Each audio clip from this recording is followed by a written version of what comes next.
Freedom,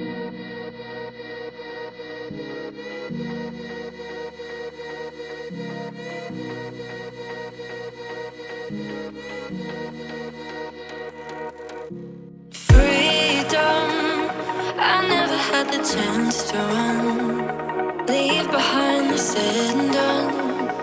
Figure out what's to come.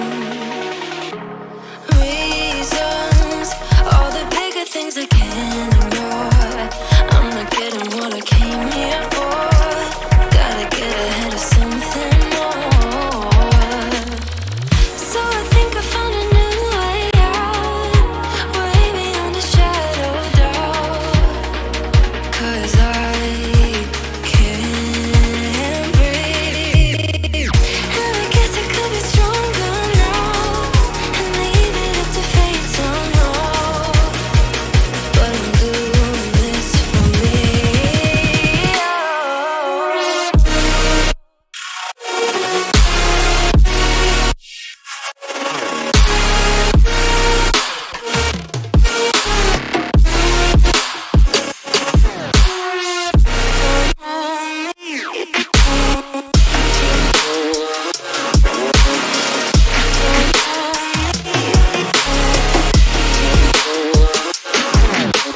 Give it up, baby, I'm not fooling anyone. Always going on and on. Can't you keep it to yourself for once? Oh, I think I found a new way out, way beyond your shadow of doubt. And I can't breathe. Oh, I hope you're keeping count of all the times you let me down, and all the things you said out loud, the bullshit I could cry about. And I know we could be stronger now and leave it up to fate somehow. But everything I do for me.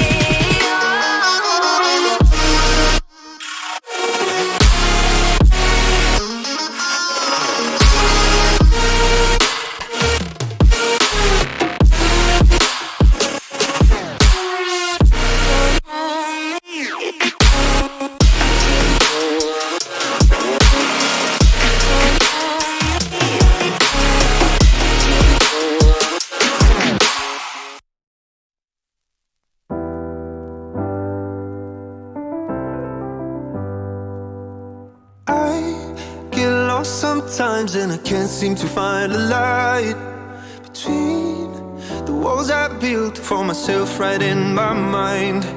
And then you came over and you showed me love that I never had seen before. And now when I got you, it's all gonna be alright. Thinking about all the things we did tonight, what a time to be alive. Just you and I, just you and I. Only you can put my fire out. You can turn it all around. You can lift me off the ground so we can fly again, so we can fly again.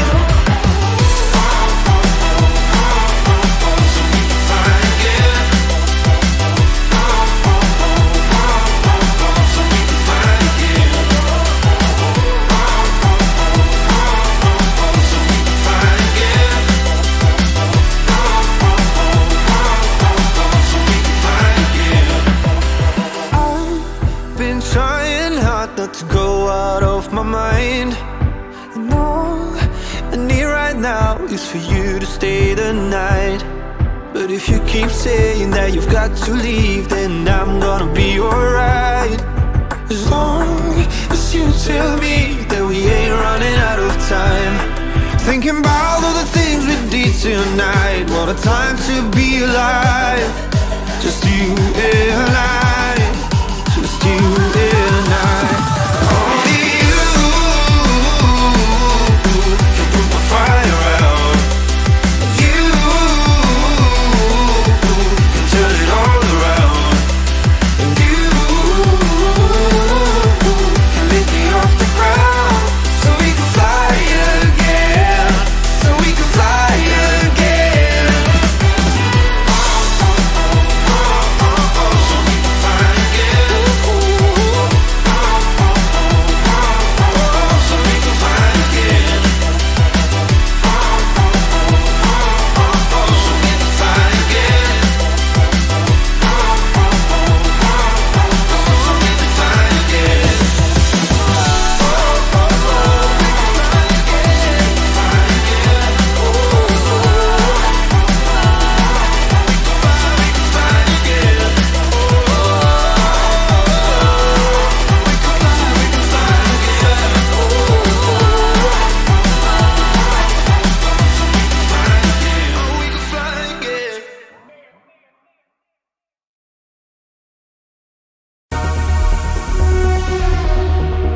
more slowly than stationary particles.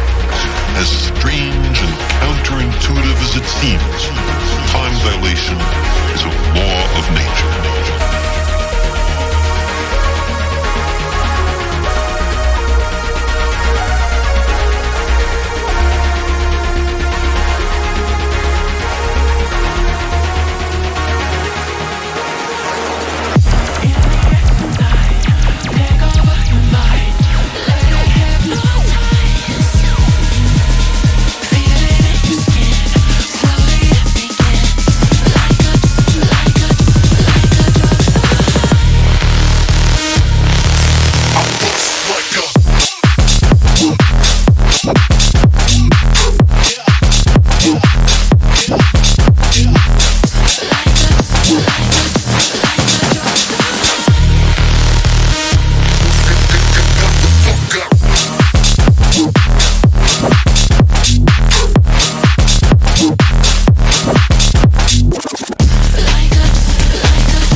get on your feet. Stand up, stand up. Come on, get loose with the heat. Right now, pick up body till we black out. So get the fuck up.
Yep.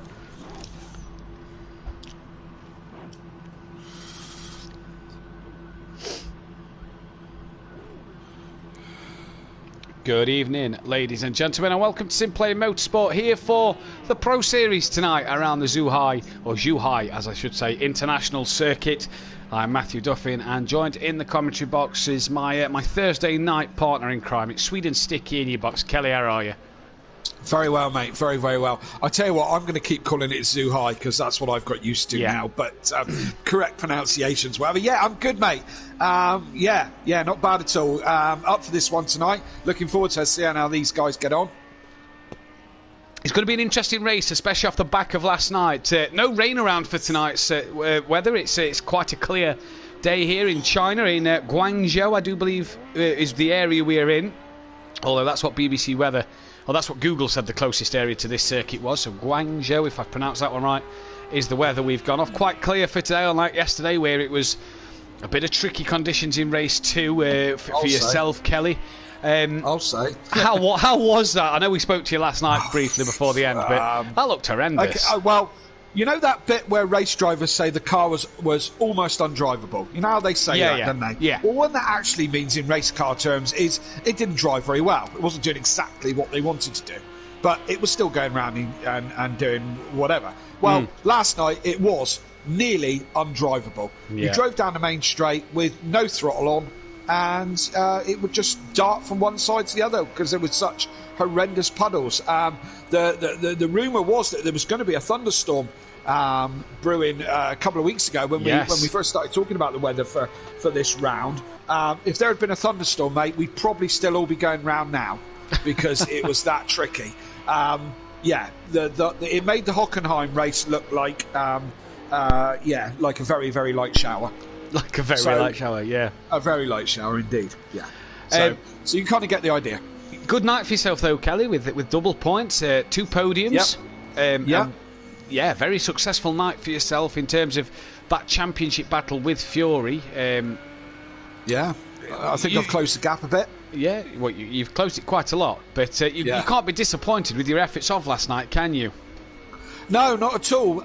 You then start to... it's a little bit early to start reminiscing on the championship, but you do start looking back and thinking, well, if I'd done a few more points at Catalonia, or if I hadn't had a little tantrum and pressed the reset button and lost myself 5 points, things like that could have made me even closer to Fury. But still, we're half distance now this round. So half done, half to go, as Murray Walker would have kind of stated the obvious like that. Yeah. It's all to play for, isn't it? So I'm only a race winning a bit off Fury now, so that's promising. But who's to know? That's it. Fury's still to take his double point share as well. So to tonight, though, just want to say before we get on to tonight, evening to Disco, Smithy. Well done last night, Smithy, on a great result. Your first ever podium. Phil Naylor, Daniel Francis, BT Targa in the chat. NJ's there as well. So is Little Leach.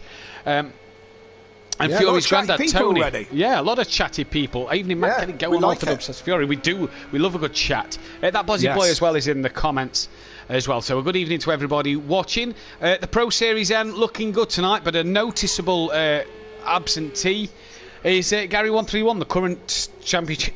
Excuse me, the current championship leader and the two-time champion, on holiday this week. So absent from this one. So he will score 22 points based off his drop score, which will all be calculated when we go off air. So you'll have to keep your eyes on the Facebook page for or the Discord if you're watching through there, on the championship standings on that one when they get released later this week.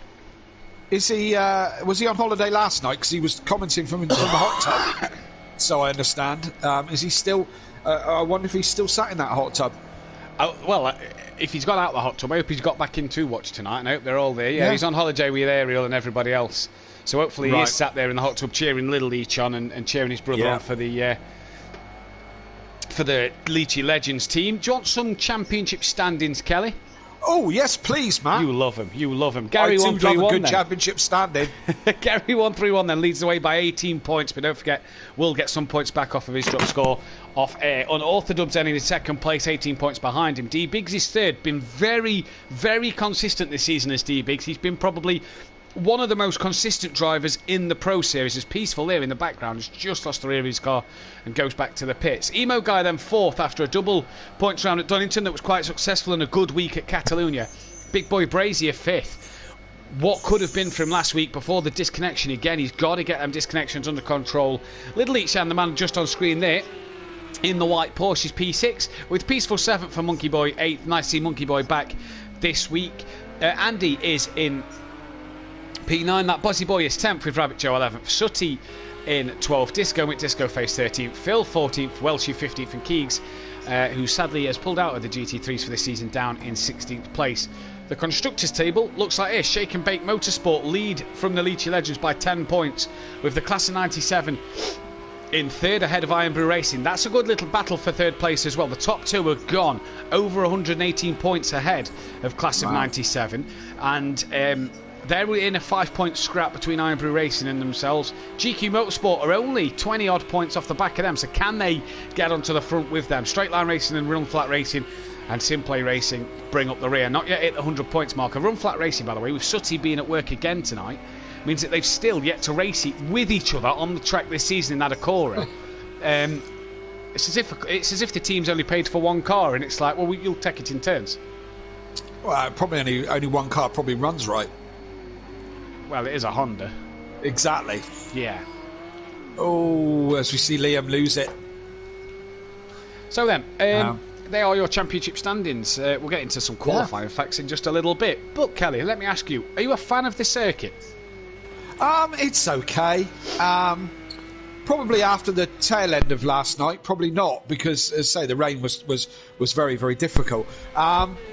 It's one of those. It's a bit like the Red Bull Ring, where it's extremely easy to learn. Yeah. So you kind of get quicker if if you learn it, get quick at it quickly. If you see what I mean, It's there's nothing to. There's a couple of corners that are quite tricky. The last turn always seems to be a bit loose, whichever car you seem to be in. Some parts of it are a little bit Mickey Mouse, but all in all, I don't dislike it. It's all right. What about yourself? I think it's all right. Good. I'm glad you gave us such an in-depth. No, sorry, I was just actually reading something. No, I think it's all right. It's a nice track, but like you say, I'm more of from a driving point of view, I'm more a driver that prefers a fast-flowing circuit, something like an Interlagos where you're always busy. Yeah. Here just feels too stop-starty for me. Yeah, there is a lot of that going on. As I said, it's kind of okay. I mean, I agree with you. Interlagos is one of the greats, and there's a lot going on where you kind of get into a flow with Interlagos. Do you know what I mean? And other tracks like Spa and so on and so forth. Where, as you say, this is a little bit stop-start. But there's overtaking opportunities. It's kind of okay. Do you want a couple of quick track stats? You love a track stat. I love a track stat as much as you love my qualifying stats.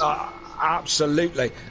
Well, it was originally a street circuit, and the main circuit was built in 1996 with Formula One in mind, which hasn't been here. Sorry, I'm just trying to change view. Let's have Welshie. We haven't seen him for a little while. It's a FIA Grade 2 circuit. So he opened in 1996. The lap record is a 122.2 from Frank Monegay or something like that. And that was in a Peugeot Sport Le Mans Cup car. So... not a great deal. 14 turns, 2.6 miles. When was that lap record set? That lap record was set. I'm glad you asked me that, because we love people who ask questions, but don't get enough of them. We don't get enough of them. I think we've got some. We've got some questions coming. I know Nicky's gonna said to me last night he's got questions for us. Good. So we love the questions as much as we love the stats. I look forward to. Yes, we love questions, because we can answer any question. All you got to do is ask. I've no idea. 2000 no. Because the only reason I asked, Kelly, is because I saw a picture today about the Porsche Le Mans car that they're rolling out. Peugeot Le Mans car that they're rolling out back in Le Mans this year, with the sounds of it. So it's been a while apparently since they've been in Le Mans. So the only reason I asked that one is I saw a little picture today on social media about. Sorry, got it. 2010. There we go then. There we go. A good 11 years ago. Yeah. A good 11 years ago. Daniel Francis says that Frank Montagny. Yeah, that's him. He's put the spaces in it. I presume that's then to sort of give us how it's pronounced. So Montagny has raced a couple of F1 races, he thinks. So that's who he is. I've never heard of him. Seeing his name. It probably one of them little Minardi drivers or something. Yeah, maybe. One of them that you go, oh yeah, this guy. And then when his career ends, you sort of go, Who? Yeah. Yeah, exactly. Well, see then. Fun. I was just trying to search him himself. So there we go then. I'll work on that. We'll see if we can tell you more about dear Frank. Good on Frank.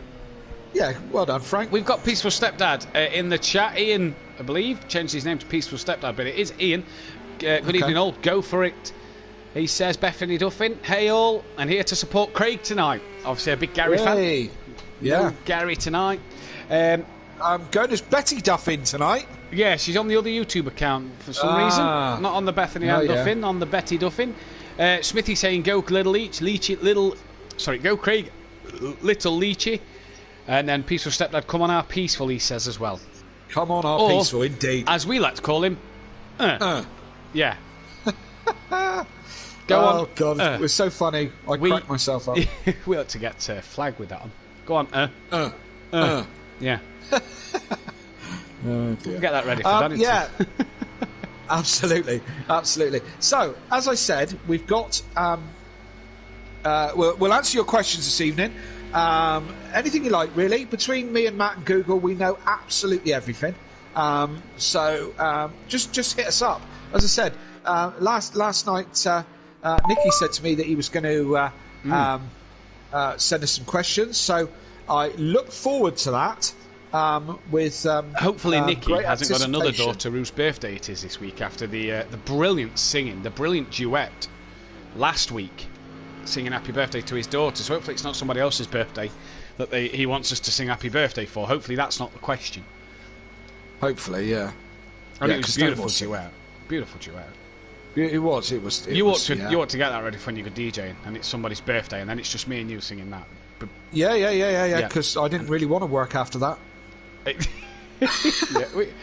That'll get you even more work. Yeah, you sure? Well, Just going back to just going back to Frank. In the mid 2004, he was part of the F1 testing team. there we go then.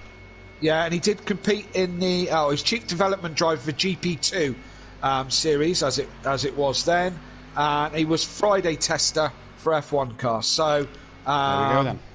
I don't think he actually made the grid at any point, but did loads of test laps, hundreds of them apparently. So there you go. Well done, Frank. Frank is French, I believe. Yeah. And he was born in 1978, 43 years old. There you go. Good old Frank. Yeah, well done, Frank. Good career. Yeah. As we've got two cars currently in the 1 minute 32s, Big Boy Brazier and Andy, a 32.5 and a 32.7.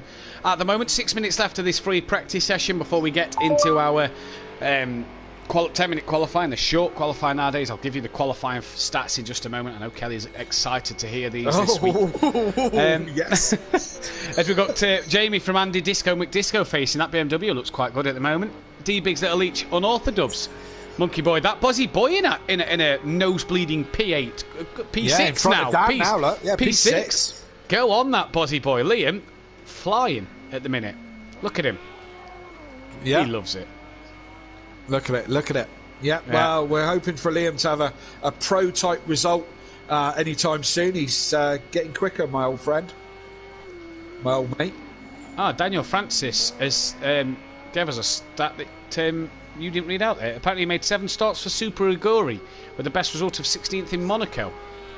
Right, okay. Well, it's not what my Wikipedia says, but I don't doubt the knowledge of Daniel Francis. I don't remember seeing him. I don't remember Super Googling his Aguri. crap. Yeah, that's the Super Aguri. Yeah, yeah. The Honda B team, wasn't it? Oh, yeah. Anthony Yeah. Davidson driving it. Yeah, that's right. Anthony Davidson and it was Sato, Takuma Sato. He did race in it in 2006, apparently. Did Right. Frank? Okay, well done, 2006, alongside Takuma Sato, Yuji Ide, and Sakon Yamamoto. Yeah. Basically, Takuma Sato did the whole season. Ide did the first 4 drives. Franklin did the next 6, and then Yamamoto did the end of the season. Read the next paragraph on Wikipedia. That'll be the way to do it, Daniel. Thank you for that tip. I was multitasking, trying to talk, read, and do this bit where I keep changing from car to car. Do excuse me on that one. But yeah, if you read further, you'll probably get these facts. I've seen every single Formula One race since Senna passed away, and I never remembered him, so he couldn't have been any good, could he? Well, it says retired, 16th, 18th, retired, 16th, and then got replaced by a driver that went retired, 16th, 17th, 16th. And what driver was that? Sakon Yamamoto, the guy that Frank replaced. Yuji Ide, the guy that Frank replaced, went retired, 13th, retired. I get the feeling that Super Aguri car, no matter what driver was in it, wasn't very good at finishing races. Yeah, I think the Super Aguri wasn't the best thing. Didn't Sato have a good result with it? As I remember, he had one good result with it. Got a best of 6th at Canada in 07. Oh, there you go. That's probably what I'm thinking. Yeah. So, That's probably the one I'm thinking of, because Sato drove the BAR as well for a while, didn't he? Yeah, he did. Yeah. I don't know what happened. I don't know what happened in 2008 with Super Aguri, but they did Australia, Malaysia, Bahrain, Spain, and then that was it. There's no results for the rest of that season. So if anybody knows what happened to Super Aguri in 2008, please let us know, because there's nothing on Wikipedia that says what they've got.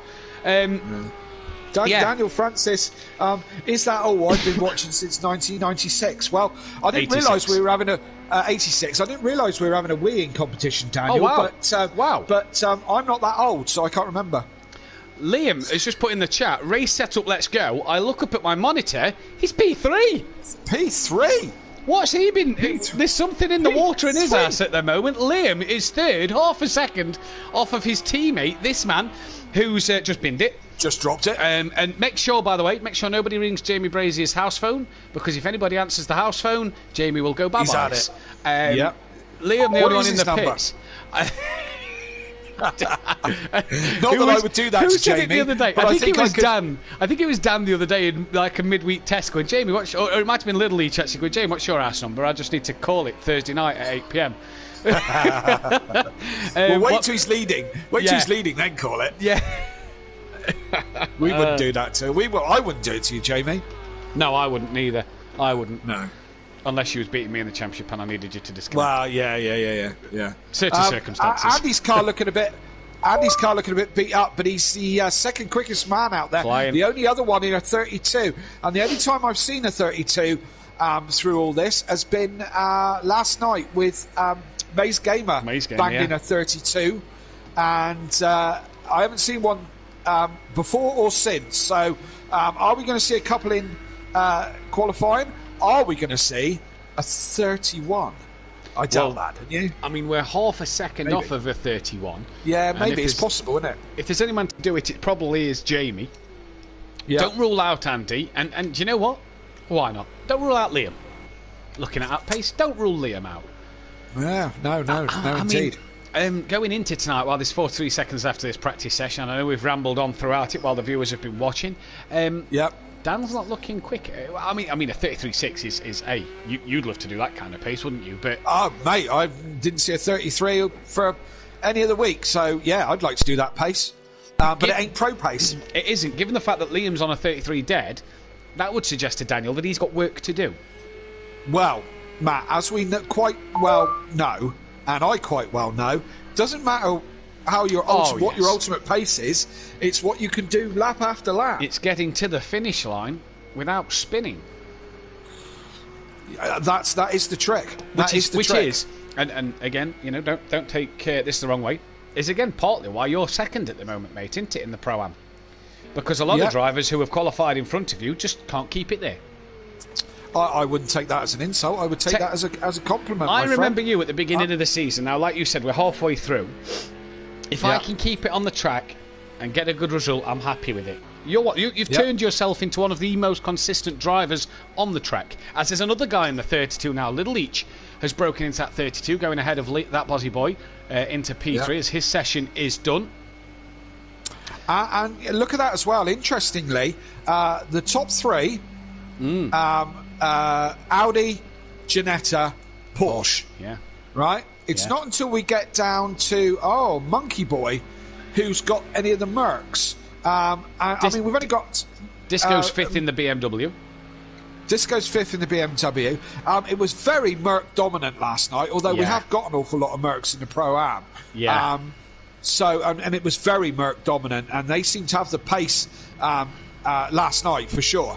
And I was going to say it was going to be interesting to see how the Mercs shape up, which they do, which it is going to be interesting to see. But it's not quite the same game, or not quite the same players as we had last night. So Pro is a couple of seconds normally in front of the Pro-Am, so it's a different class of drivers. So I think it'd be hard to make a comparison, don't you?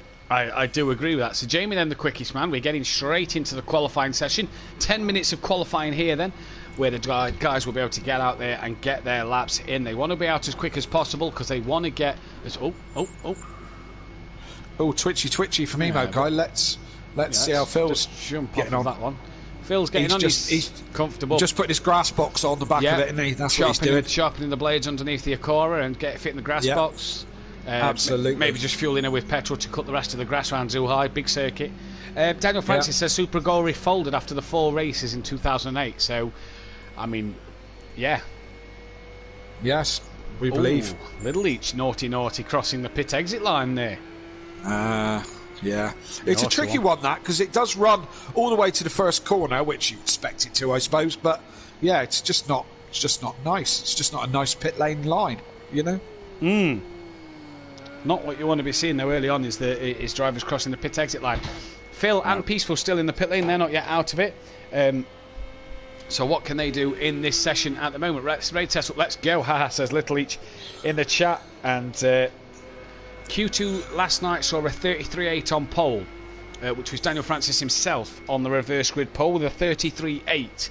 So let's see how his Q2 pole time, now that we actually know that we've got that one there of a 33.8, let's see where that would have fared him in terms of this pro qualifying one, if you will, where all the qualifiers qualify together. Yeah.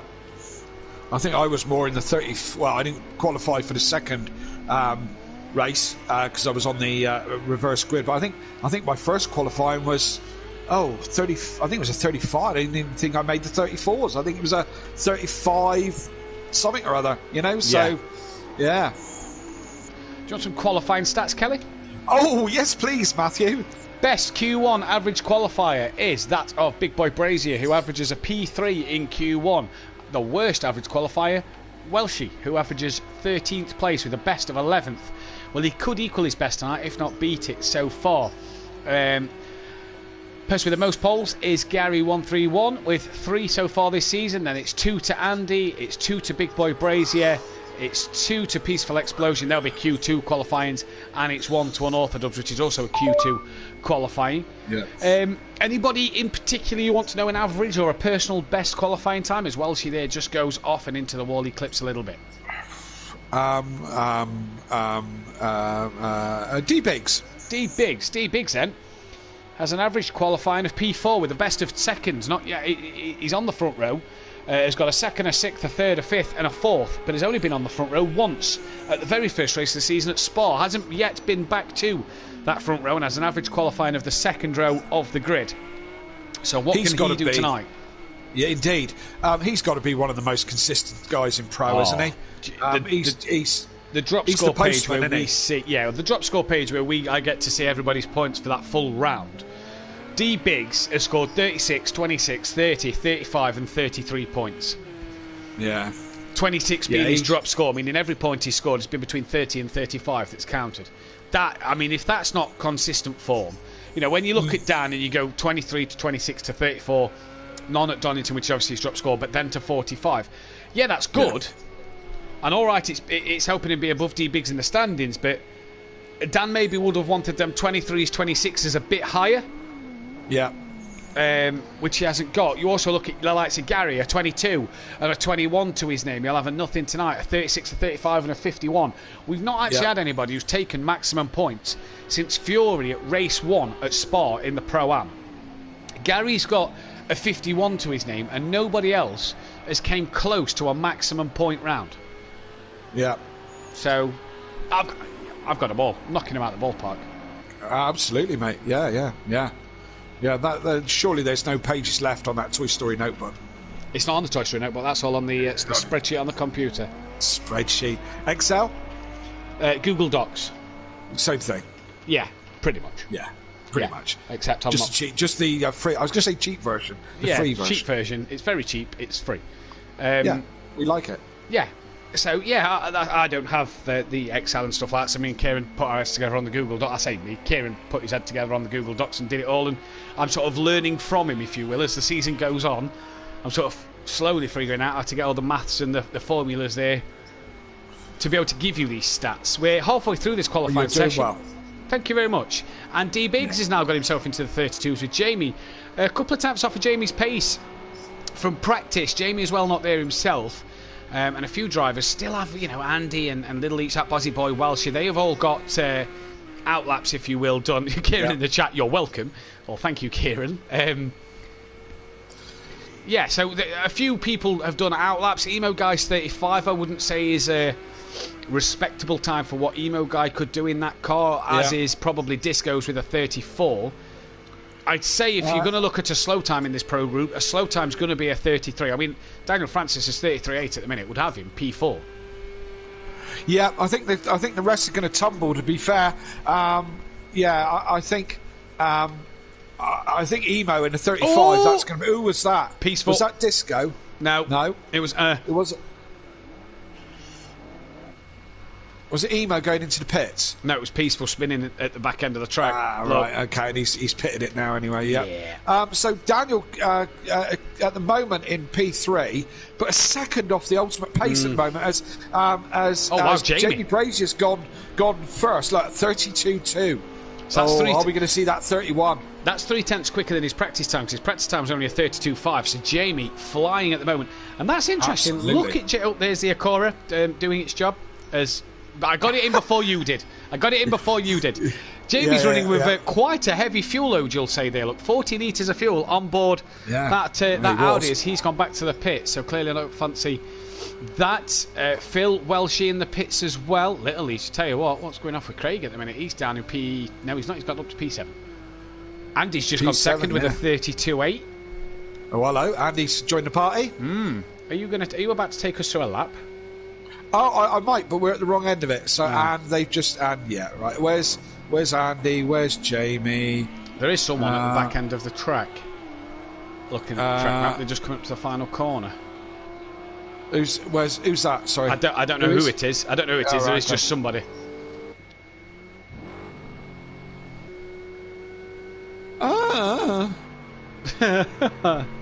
You just can't find anybody when you want them, can you? Liam's up on his time at the minute. P6 as well in qualifying for Liam so far. Yeah, look at him. He's flying, bless him. Having a good night at the minute. Here's old Disco. Yeah. I think Emo Guy's coming to the end of a lap. Do you want to go on Emo Guy? Right, I think that's him coming to the end now. Emo. Yeah, here we go. Look. So, over the start, finish straight. There's an arrow in the middle of the track. It's been there all evening. I don't know what that's going on about. So, turn one, heavy braking. Hit the brakes now. Down a load of gears. Tuck it into the apex. It opens up on the way out, fighting the traction on the back end as you accelerate up through the gears. Next, turn two, if you want to call it a turn, is pretty much flat. Can swirl around a little bit. Over to the left, back to the right, hit the braking zone. This is a little weird one. This is left and then opens up into a right, quite quick and flowy, catches you out a little bit. Another nothing corner, absolutely flat through this one. No twitch at the back end. This is a hairpin, so you want to brake reasonably early, tuck it into the apex and keep it there. Avoid it running right out onto that curb as Emo's a little bit squirrely on the exit of that one. And this kind of almost feels like a carbon copy of earlier in the lap. You come across the right-hand side, brake now, tuck in, pick the apex up on the left-hand side. Don't worry about it, Emo. You were nowhere near it. This one, like almost flat, just a little confidence lift as you come through there in dry with good tyres. Down to the next hairpin. So brake about there, down a couple of gears. This one, tight apex and then opens up on the exit. No real trouble on traction this one. You can nail it all the way out. Look out for the pit lane entry, which is coming up on the right-hand side just as we go through this little nip. And then we're into the last corner. Tricky one. Pick up the apex nice and early. Try not to run out wide. It's all grass and stuff out there. Real easy to go round on that one. And you are over the line. If you're in a good place, that will be a low 30s. It would be a low 30s. And what has Emo Guy done? He's down in 10th with a 35.2. We say in evening to Dean Wasocki in the chat. Disco in the pits. Little Leach has now gone P4. So 4 cars within a second of each other, but there's a lot of drivers now coming to finish their lap. And let's see if there's any improvements coming through the screen. Can't see any. Big Boy Brazy is one of the drivers. Andy didn't improve. I'm trying to pick up. There's Little Leach, Peaceful and Phil. So Little Leach doesn't improve. Peaceful doesn't move anywhere. Can Phil get off that bottom of that leaderboard? No. We can't. So that may have been an outlet. Monkey Boy's gone back to the pits, and Monkey Boy and Disco are done in qualifying. Where's Liam? There's Dan. There's Liam just behind Daniel. Yeah. So Dan at the minute, can he improve on his 1 second? He does. He goes P4. Liam up. Then at the end of qualifying, does he improve? No, he doesn't. So 7th at the minute for Liam then. That Bozzy Boy, who was that in the background? That's D Biggs. Now, he stayed third and has pitted, so he's not improved either. Andy So then on a Andy's lap. still on track. So, yeah, who was the first one to finish? Dan was the first one to finish, wasn't he? Yep. Dan and Liam done.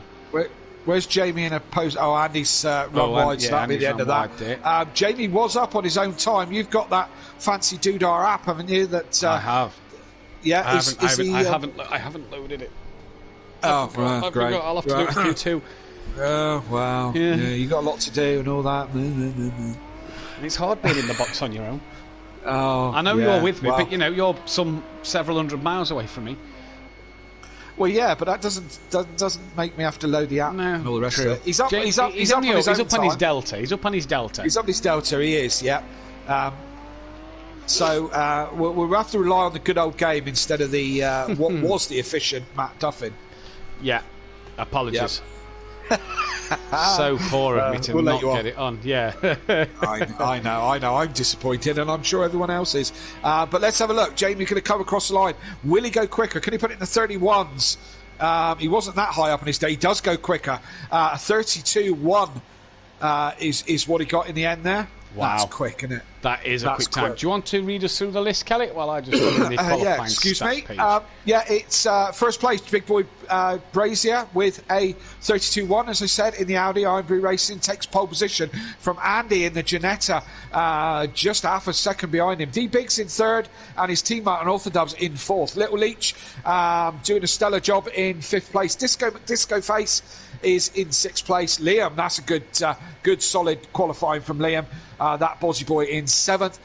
Monkey Boy in eighth. Peaceful in ninth. The two Mercedes. The Acura there in 10th place. Emo Guy not having the run he wanted in 11th. And Welshie bringing up the rear in 12th. Indeed, that has upped Liam's qualifying average to 9th place in Q1. He has the best Q2 average, which we'll get to a little bit later on, Kelly. Does Liam. And is that because he's always in Q2? Yes, but out of everybody, has the best average. So, there's been a fair few drivers that have always been in Q2. So we'll have to wait and see. So we're all waiting for the drivers to sync up and ready up. Kelly, who is your money on? As long as nobody phones Jamie, it will probably be Jamie. Look out for Andy. We know he's quick. 2 Porsches behind. We know Shake and Bake can work well together. I'm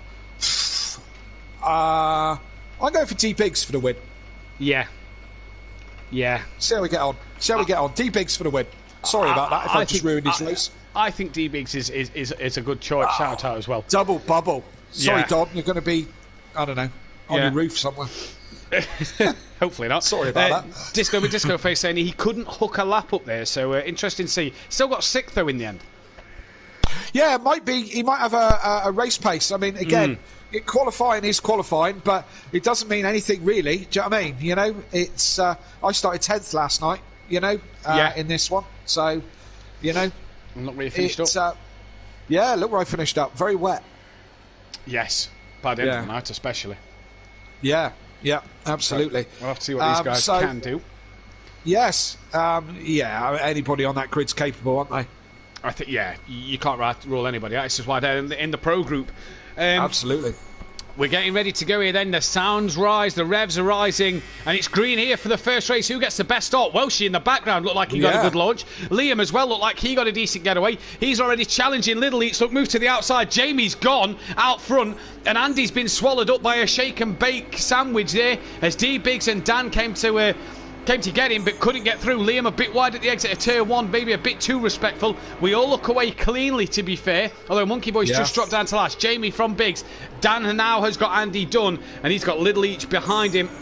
He hasn't, because Little Each on the timing screens has just gone in front of Andy, and there he is, look, in the background. Andy now has Disco fighting him as well. Good luck, bro, bring it home, says Gary. Disco has got past Andy, and that is the job done for the BMW, and that Bozzy Boy on the rear of this may think about getting Andy. In fact, he's going to have a look here.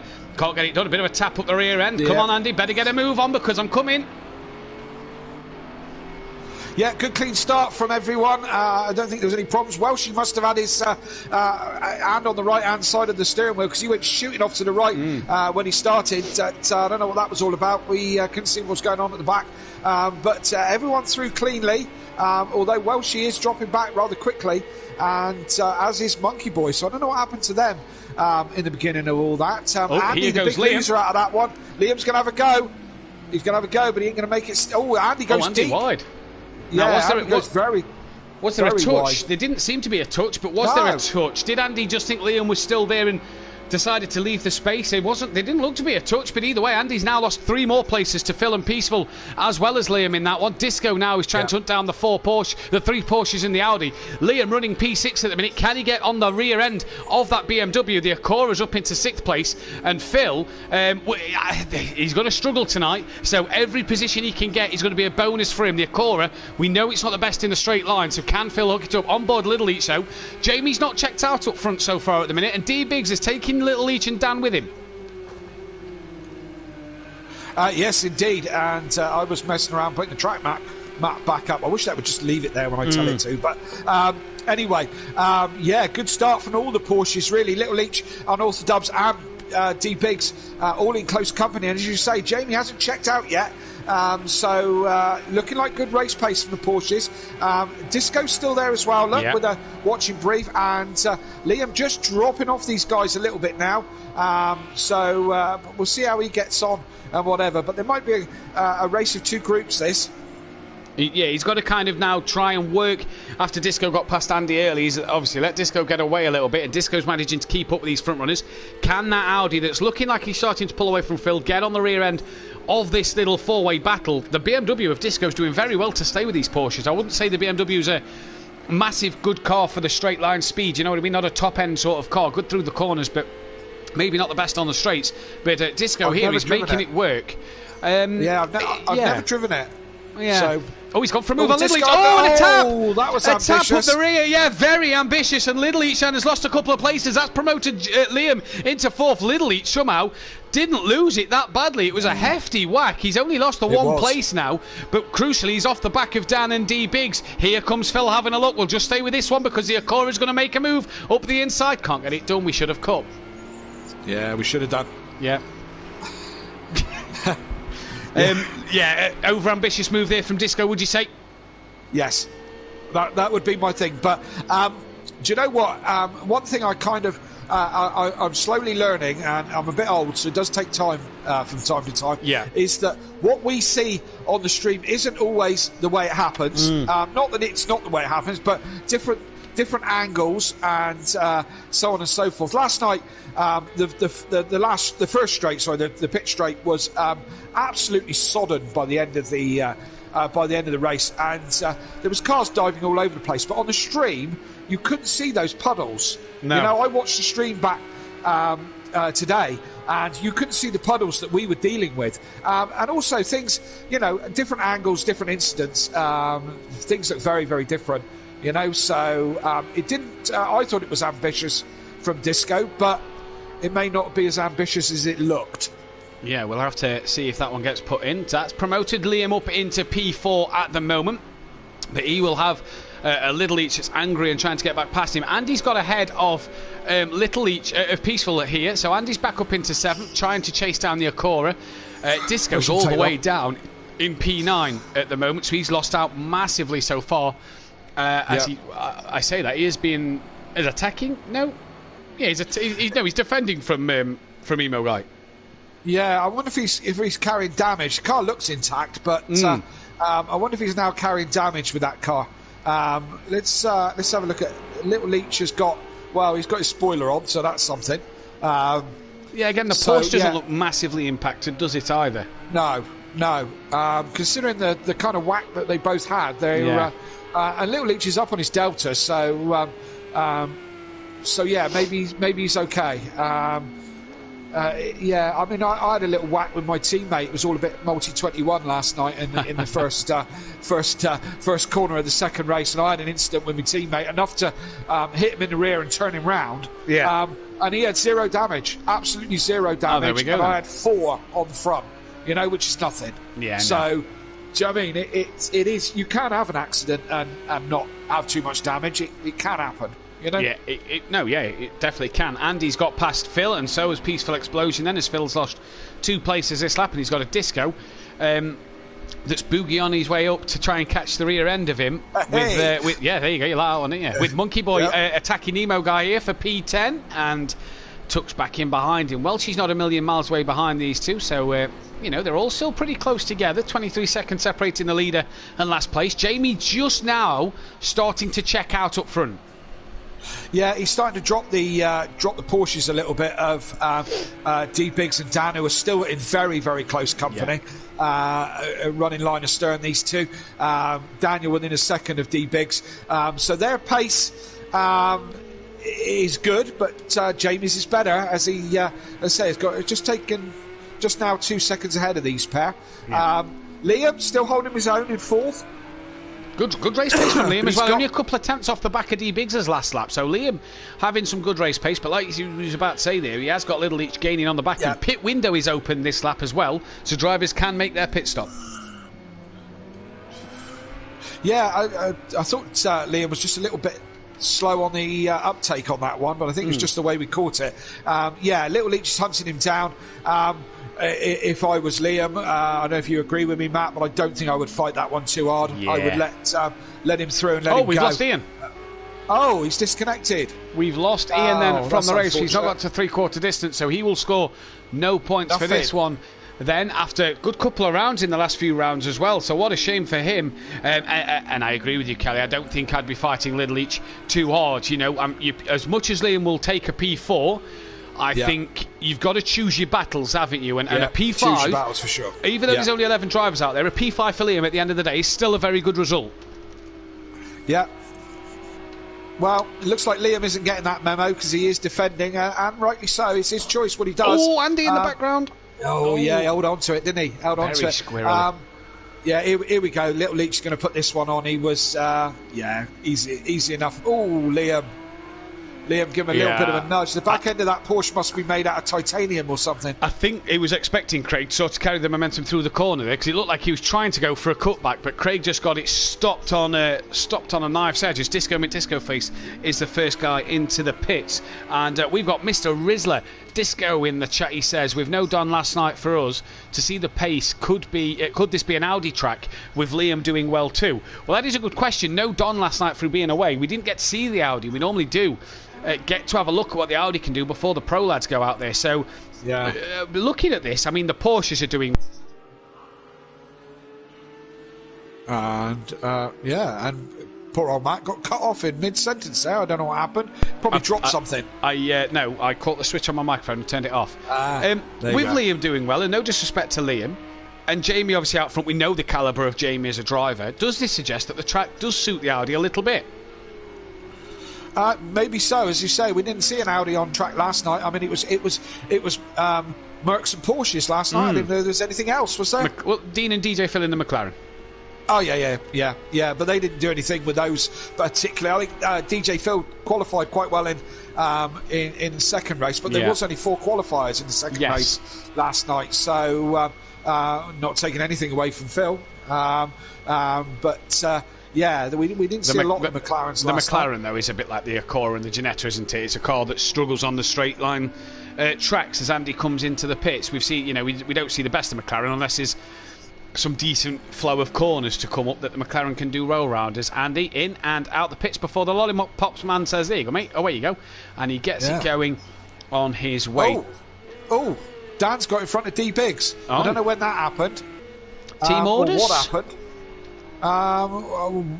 Any reason why there would be team orders? Or as Biggs, mate, well, I mean, are they in a party together? Because Dan seems to have gapped him a little bit, so as Biggs team orders, they'd probably be a bit closer than that. Has Biggs made a little mistake somewhere this lap that we aren't aware of? Then? But Dan up into second, and I mean, his race pace still not as quick as Jamie's. Little Each is on the pace of these two as well. Liam just a second slower. He's not been dropped by Little Each. No, I was just going to say that. Yeah, he hasn't been dropped at all. Very solid night, and I'm not going to say what I was about to say, but he's doing well. Yeah, let's hope that he continues to. In the chat, Disco McDisco, or Neil as he's known, has just put an abbreviation FFS. So you can probably work out what that is. For flip's sake. But, yeah. Fun for Scotland. Because he's Scottish. There we go. There you go. Yeah, there you go. That'll do. So it looks like Dan. Oh no, better not do that. Oh, D Biggs, look at his last lap time. D Biggs near enough 2.9 slower than Dan. Oh, a little. Was he on the grass a little bit there as well? So maybe another mistake there for D Biggs. So it would suggest that Biggs made a mistake last time around. Dan, actually a couple of tenths quicker than Jamie now. He's been released from Biggs and can go on his merry way. Liam, a couple of hundredths quicker than Little each last lap. So he's not giving this one up, is he? He's not giving it up at all. And just stay consistent, Liam. That's what we need. Oh, that's what I didn't want to say. Oh, right, okay. Yeah, take that back. I didn't say that. Just right. Yeah. How's Monkey Boy? How's Welshie getting on? Well, he's up to ninth after Andy and Disco have made their pit stops. Disco's been in the pits for a heck of a long time, and I wonder if the abbreviation was to do with a bit more damage, maybe another mistake. Dean saying go on, Liam, and welcome to Maze Gamer, who's out there. I mean, that BMW looks like it's... Oh, dear. That's what was a planted car earlier. Looks a bit of a handful at the moment. Yeah, did he repair the damage? He had no front bumper on when he pulled into the pits, but they looks like they went out to the skip and found the worst bumper they could find and put it on his car, because that's no better than anything else. But having a bit of a shocker, isn't he? If he ends up finishing here, at least he'll have a good crack at qualifying for race 2. Well, that's it. 12 people started this race. So the top 6 cannot qualify, which is Peaceful at the moment, who is in 6th place. There's Dan and D Biggs. D Biggs just gaining by a couple of tenths that lap on Dan. So did Dan just make a little mistake somewhere? Liam just, again, losing a couple of tenths to Little Each that lap time, and Little Each quicker than Dan by a couple of tenths. Not enough, though, to really be catching the guys in front. The pit stops are going to be crucial. Now, the bonus for Little Each here is he's got no Gary to worry about pitting tonight, so he can cruise in at his leisure. Whereas for Jamie and Liam, with Liam being in that fight with Little Each at the moment still, strategy has to come into it. And for these two here, who are obviously going to want to try and get that jump over Little Each, strategy has to come in as well. Absolutely, and I've said it before. The pros get it so easy, don't they? They get it. They it's all on a silver plate for them because they got no rain to deal with this evening. Of course, last night all the teammates, as soon as the rain came, and it got wet quick last night as well. Yeah, it went from like one lap. It went from bone dry to sopping wet in like one lap. So you're going like whichever teammate goes first, the other one is like, oh, hurry up, so I certainly had that myself. Nicky, my teammate, pitted before I did, and I went the extra lap, and by the end of that lap the track was absolutely sodden, and I'm like, tell me when you're moving panicking a little bit that I had to go and do another lap because anyway, it panned out, but it is something you have to consider is your teammate in this one. So it is. Mace Gamer, come on, babyface Dan, he says in the chat after Dan had a lovely shave. Smithy, rain helped some of us, with a laughing emoji, says Smithy. The rain helped some of us. It did, Smithy, it did. As Peaceful then comes into the pits at the end of lap 9. Yeah, and I don't disagree, Smithy. It did us all the world of good. I mean, I was hoping for a wet race. I must admit it got a little bit too wet towards the end, but I was hoping for a wet race. I would have them. I'd have the rest of the season wet if I had my way. Phil then up into P6 but not yet pitted. He's another one tonight who gets the free choice of pit stops with no Sutty around, and Liam's just dropped off the back a little each here, down in the 137s last lap, so maybe a mistake from Liam. As there's Peaceful keeping out of Andy's way, and Andy gets the jump on Peaceful after their pit stops. That's their pit stops done. They don't have to pit again. So Andy's got the jump over Peaceful at the minute. And if I remember rightly, Andy was around the Peaceful Phil battle before the pit stops. Right. So that's panned out as it was.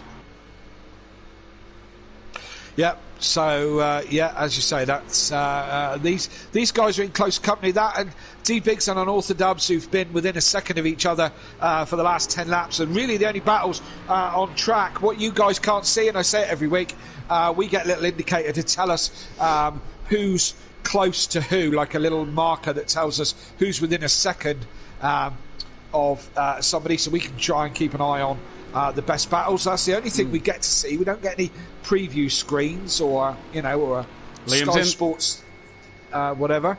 Liam in the pits, as you said. Going to be a relatively basic pit stop. Yeah, you'd imagine so.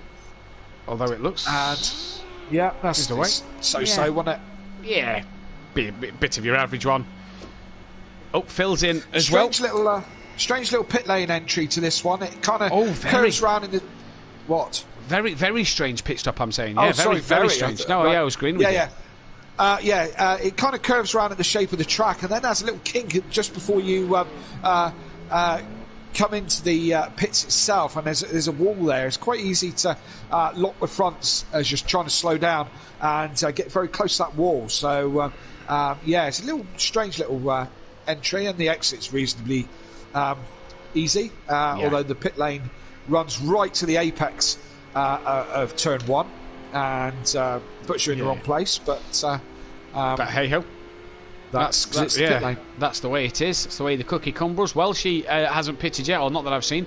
Phil's done and he's dropped way off the back of Peaceful and Andy. Then here's D Biggs on board him, and you can see Dan just in front, just gapping him slightly. They're pretty much matching pace here in this race, but Jamie just a couple of attempts. That gap's now 4 seconds between Jamie and these two. I'd arguably say Little Each is starting to gain on these two as well, although they've both just dipped into the 33s this time around and have gained a couple of tenths over Jamie and a tenth over Little Each. So the front four at the minute are just gapping each, just slapping around the same time, but with Dan and D Biggs maybe making the odd little mistake, the odd error, running wide a little bit, and obviously Little Each's incident earlier, that's allowed Jamie to go, hasn't it? Yeah, I mean, what's he got? 3, nearly 4 seconds. I mean, he isn't a million miles away, but enough to just feel comfortable. I think, as you say, we haven't seen any mistakes from the shake and bake pair, but you know, we're presuming they are. They've had a couple of little incidents between them, but other than that, they've been staying reasonably consistent. I think Jamie's just got the edge on pace. You know, I don't think these guys can do an awful lot more. Smithy in the chat, is Big Boy Brazier still on the pad? He is. He's got a wheel, but hasn't used it yet. How does he do that? Andy is back in the pits. That's the second pit stop. So what's happened to Andy there then? Down in P10 in this one. That's will allow Disco, you'd imagine. If Andy's made a mistake and got damage, I mean, he's rolling into the pit box. Yeah. That seems a slow entry into the pits. What kind of damage does he have? This will allow Disco to come through, or any of the leaders going to come in. We're on lap 12 of 18. All the shake and bake lads. Are we going to see a pit stop from one of them guys? There's Liam, who's catching Monkey Boy. Monkey Boy yet to pit. And D Biggs is in out the shake and bake crew, so one of them did come in, yeah. I was trying to catch going into the pit. Look, Andy's still in there as well. Yeah, that seems like he's hit something, I reckon. Yeah, it does, doesn't it? He's having a bit of a long pit stop. He's still not away. Oh, D Biggs has got a bit of damage on the front of that Porsche, hasn't he? Yeah, and nice to see Daft Punk back again. Yeah. They turn up every week, stand around, do very little, and go home again. They're up all night for good fun. Yeah. They're up all night to get lucky. Yeah. And they're all around the world. Yeah. Yeah, quite literally. Yeah, quite literally. Yeah. Little Each then inherits 4th place. With D Biggs' longer pit stop, does that release Monkey Boy and Liam? In fact, Liam... but did Monkey Boy pit there? I don't think Monkey Boy did pit, did he? No. So what's happened to Monkey Boy? He's dropped behind Liam and Peaceful. Is Liam then on the back of D Biggs? I don't think he is. Monkey Boy's now in the pits. Oh. So what has happened to Monkey Boy there then? Because he hasn't done an extra lap, has he? Because he didn't get ahead of D Biggs. So what has happened to Monkey Boy there? Car looks alright. Yeah. I don't know what's going on with that one. I love how the overalls are all over the place, right? But the gloves and helmet remain intact on the mechanics. Strange, isn't it? Very Welshie strange. in there with him as well. Welshie in as well. Can them two get out before Andy? Oh, is that... That's D Biggs at a moment. Now, that's worse than last time. Has D Biggs got damage? Jamie and Dan are in. That's at the end of lap 13. So there's Jamie. Dan is also in. Jamie's gone. Isn't it lucky how you can just drive through someone like that? Yeah, it's brilliant, isn't it? Just run the mechanics over. We are a care in the world. Now then, Welshie got released before Dan, so he will be in the middle of Jamie and Dan. Little Each inherits the lead of this race. The only man not yet to pit. And D Biggs has got to be careful here because he's not in sight of his teammate like he would have been. He's got Liam all over the back of him. He's had a proper moment, hasn't he? Yes. A proper moment. Now, with Liam on the rear end of D-Biggs here, this could be an interesting one, because this could really shape up for Liam to get a 4th place. Yes, it could. It'd be a great result for Liam if he can stick with it. We'll see how he gets on. It's the closest battle on track right now. I tell you what, I dearly love the Porsche. I mean, I know I run it, but I dearly love the 911 anyway. It's always been one of my favourite cars, and I've got a passion for kind of all things German and Volkswagen. But my God, when it's had an accident, isn't it ugly? It's horrible, isn't it? Look at it. Isn't it? And it's like a micro that's been stretched out at the rear. Oh, yeah, I was going to say something. I nearly said something rude, but you kind of get the idea, So it's like, do you know something? You know me, I'm a massive Honda fan. Not that anything gives it away. No. But do you know when they released? About it all do you know when they released the time? Tourer, and Matt Neal and Shedden raced the Tourer the other year in the touring cars? Yeah. God, wasn't that ugly? Yeah, I mean, it arguably looked nothing different to a Civic. But it was as if they went in the Honda workshop and they went, right, what you're going to do is you lads grab the front end, we'll grab the rear and just pull. And when it stretches out to a certain length, leave it there. And it was just a horrible thing. Yeah. Now, D-Biggs... Yes, it wasn't pretty, no. No, it wasn't. Back to the racing. No, D-Biggs not doing a bad job to stay ahead of Liam, and in fact just slightly gap him here. A couple of laps left to go. Little Eats leads this race. He's still got to pit. We imagine he'll come out ahead of these two. But D-Biggs so far doing a good enough job to keep ahead of Liam and just gap him ever so slightly. That damage not hurting him as much as he'd have thought, or as much as we thought at least. Yeah, I mean, look at D-Biggs' last lap, 34.7. I mean, that's not horrendous. I mean, Little Leach did a 34.2, so he's only half a second slower than Little Leach on the last lap. Yep, so that damage can't be doing him too much harm. I think it's just dropped him down track position, really, hasn't it? Yeah, I think he'll lose out to Little Leach, although Liam's really closed in there. Looks like he's got the advantage coming to that part of the track. I wonder if it's just hurting his turn in a little bit. Maybe a bit of suspension damage to go with it. Still all right in the straights, maybe, but just on the corners. Oh, did he touch the grass a bit there? Liam's having a look. D-Biggs just at the moment, every time we seem to see these two at this part of the track, D-Biggs just gets Liam on the rear end of him, and Liam has a look, And I wouldn't put it past Liam here to have a little Liam lunge, as we call it. We nicked it off the Sooty Send It because Sooty stopped doing them, and we gave it the Liam lunge. So I wonder if Liam's going to think of lunging. He's close enough to. The only reason Sooty stopped doing Sooty Send It is because who's that? That's Send It. That's got to be Andy, isn't it? Yep, that is Andy. And Liam's close enough now, and he's having a look up the inside, and here he goes. He's having a look. D-Biggs giving him the room, and that's a great move from Liam. Can he get the job done? D-Biggs has still hung it round the outside, and Liam not yet managed to get it up the inside, but he's fighting for this. He's proving his worth tonight, and proving why he's good enough to stay in this division, maybe. Looking up the inside into the final corner. We saw what happened with Disco earlier, but Liam managing to get out the back of that one. No, it's not an overtaking spot. Liam managing to realise that and get out of that one before it developed. What he should have done is probably followed him through and try and take him into turn one. Although, look, he's having a look again. You need to be a bit closer, Liam, before you have a go at these moves, I think. What's nice to see, though, Kelly, is he's looking. A guy that got promoted in Pro-Am just because of Kieran Argent's internet last season. He's battling for P4 with a guy that's been as consistent as anything this season. Yeah, he's doing a great job as our Liam. He's definitely starting to learn some extra racecraft. Do you know what I mean? Or some good racecraft. But Liam's there, and he's not doing silly stuff. He's not just chucking it into a gap that's going to close. But maybe he needs to think it through a few corners ahead, maybe. As Little Each now decides to come into the pits at the end of lap 16, so we expect Craig to come out ahead of these guys, no problem. But Liam at the minute, D-Biggs just on the grass again there. Liam's going to have a lovely little run. And looks for it now, look. That's a better way to get it done. D-Biggs can't shut the door as Liam's here, and I think he has. He's got it done.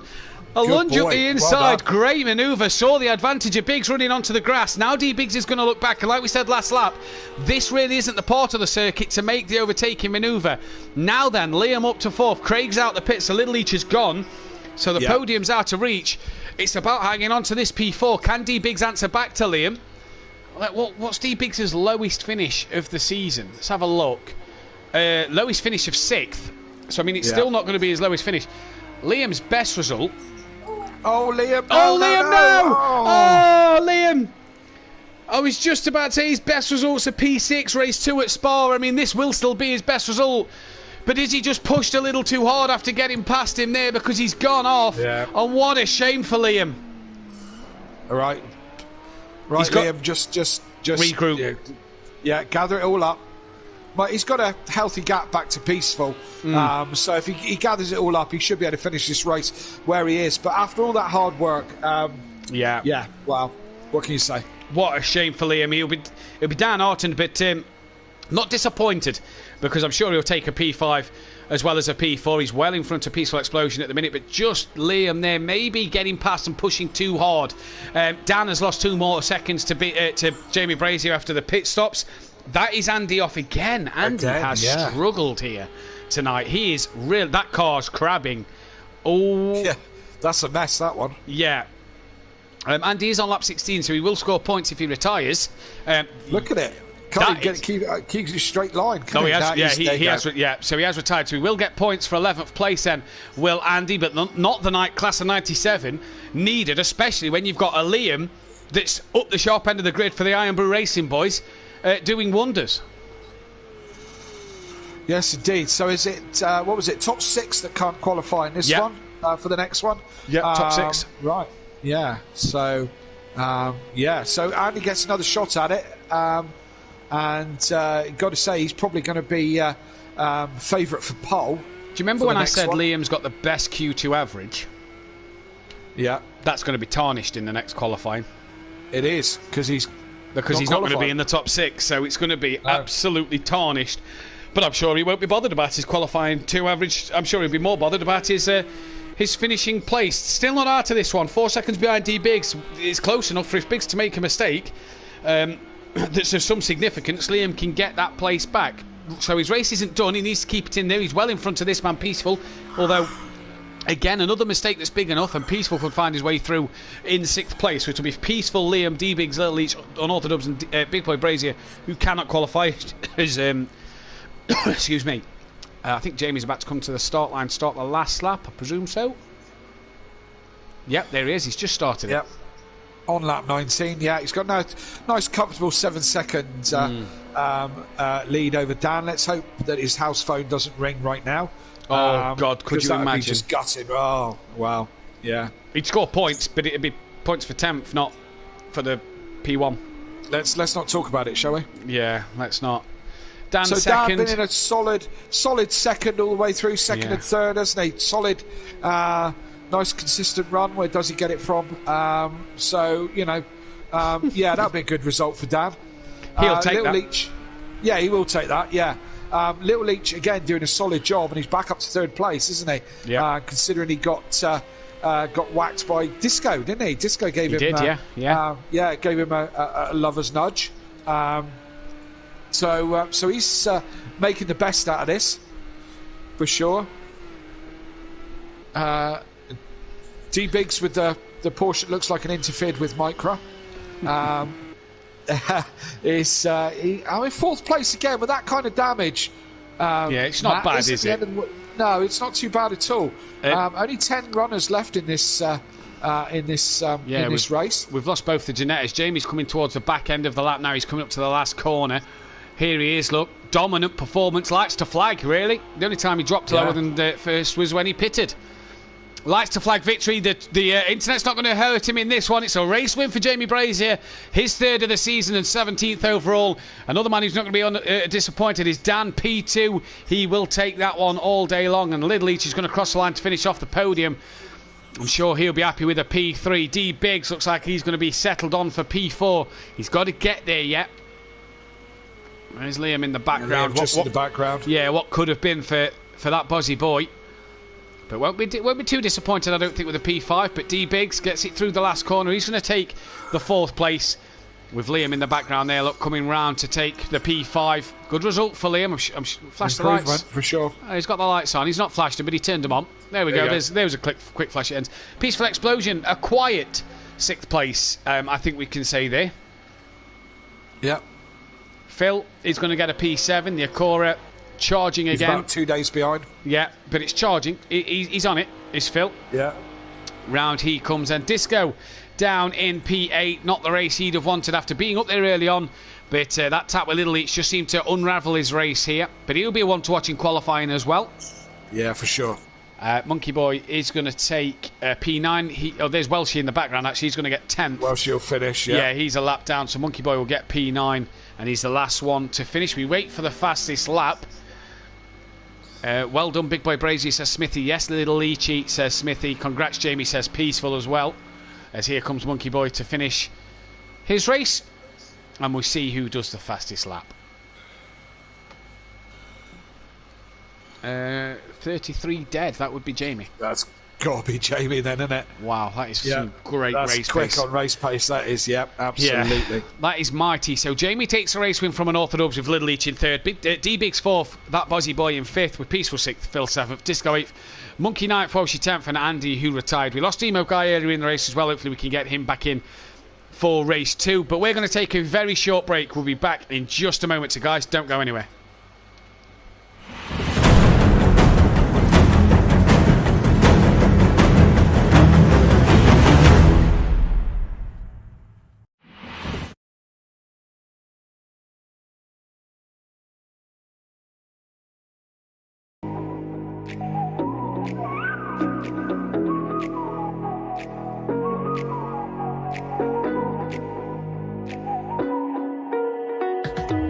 You're the night sky trying to make me see your stars, but the dark gets lonely.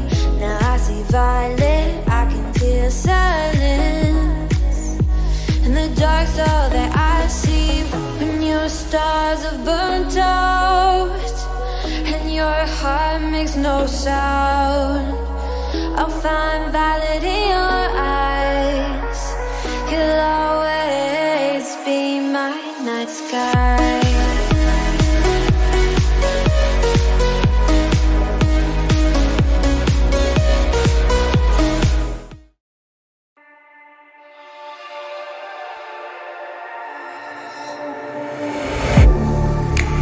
Getting hype when I aim up, elevating that game up, stepping up to the competition. Only first place, and that's how I'm living. I'm with it till they digging up my grave, eating all the things up on my plate.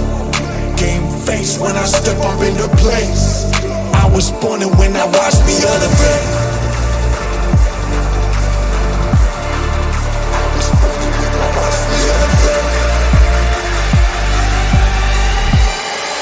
I was born and when I watched me elevate.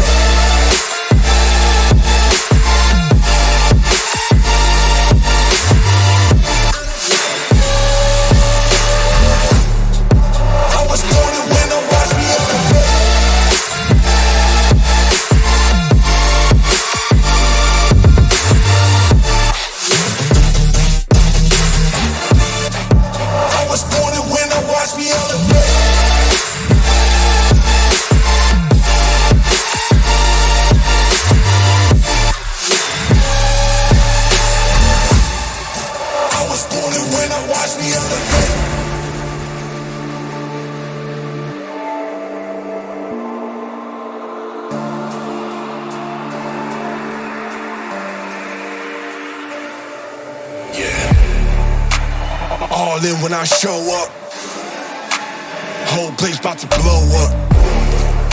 Superior to that competition. I'm in first place, yeah, that's how I'm living. I'm with it till they digging up my grave, eating all the things up on my plate.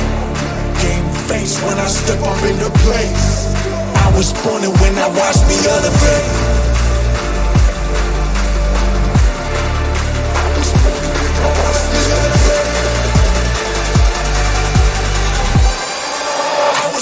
When I watch me elevate.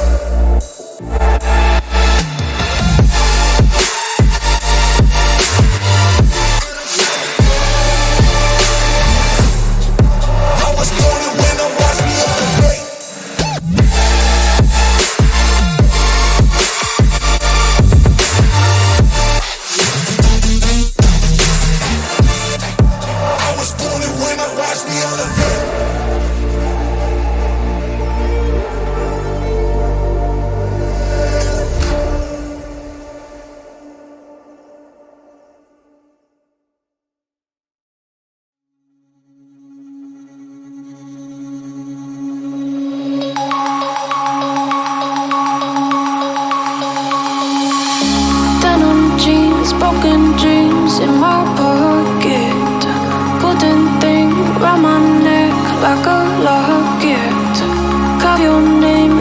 my mind, cause you caught it.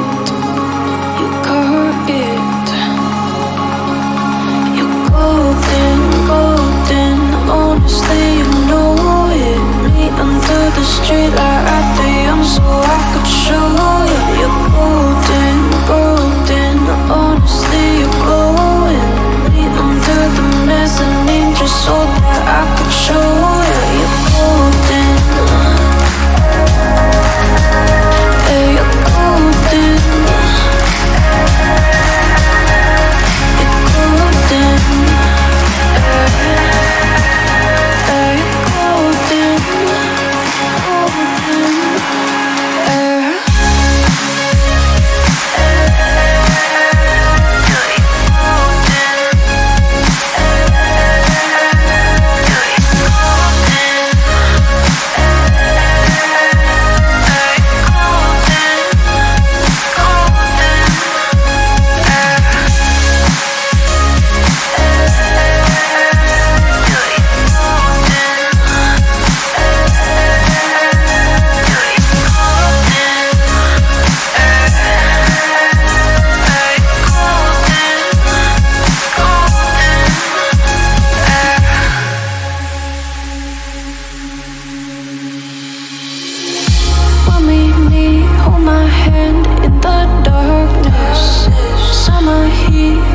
Laid on the carpet, eye to eye, glistening. No, I saw it.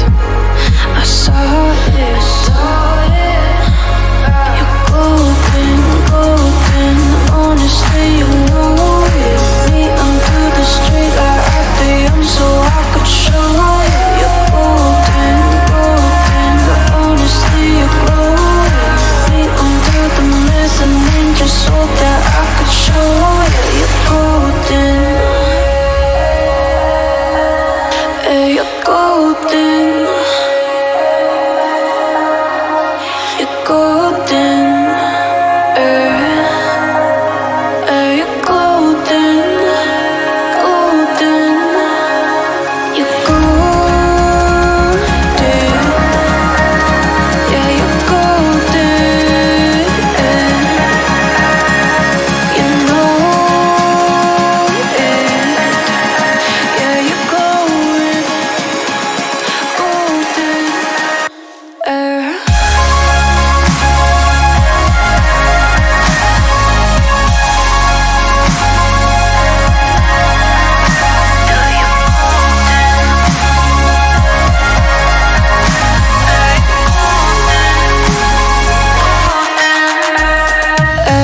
Golden, golden.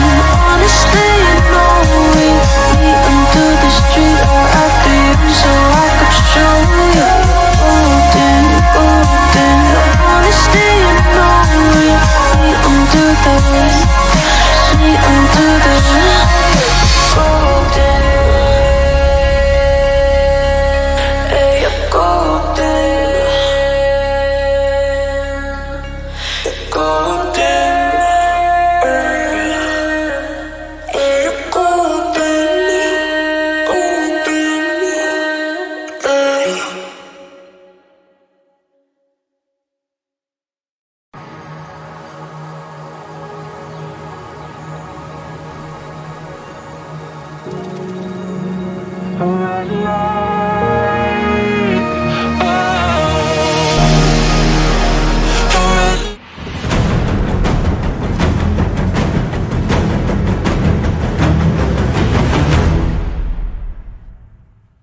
Gonna go back live.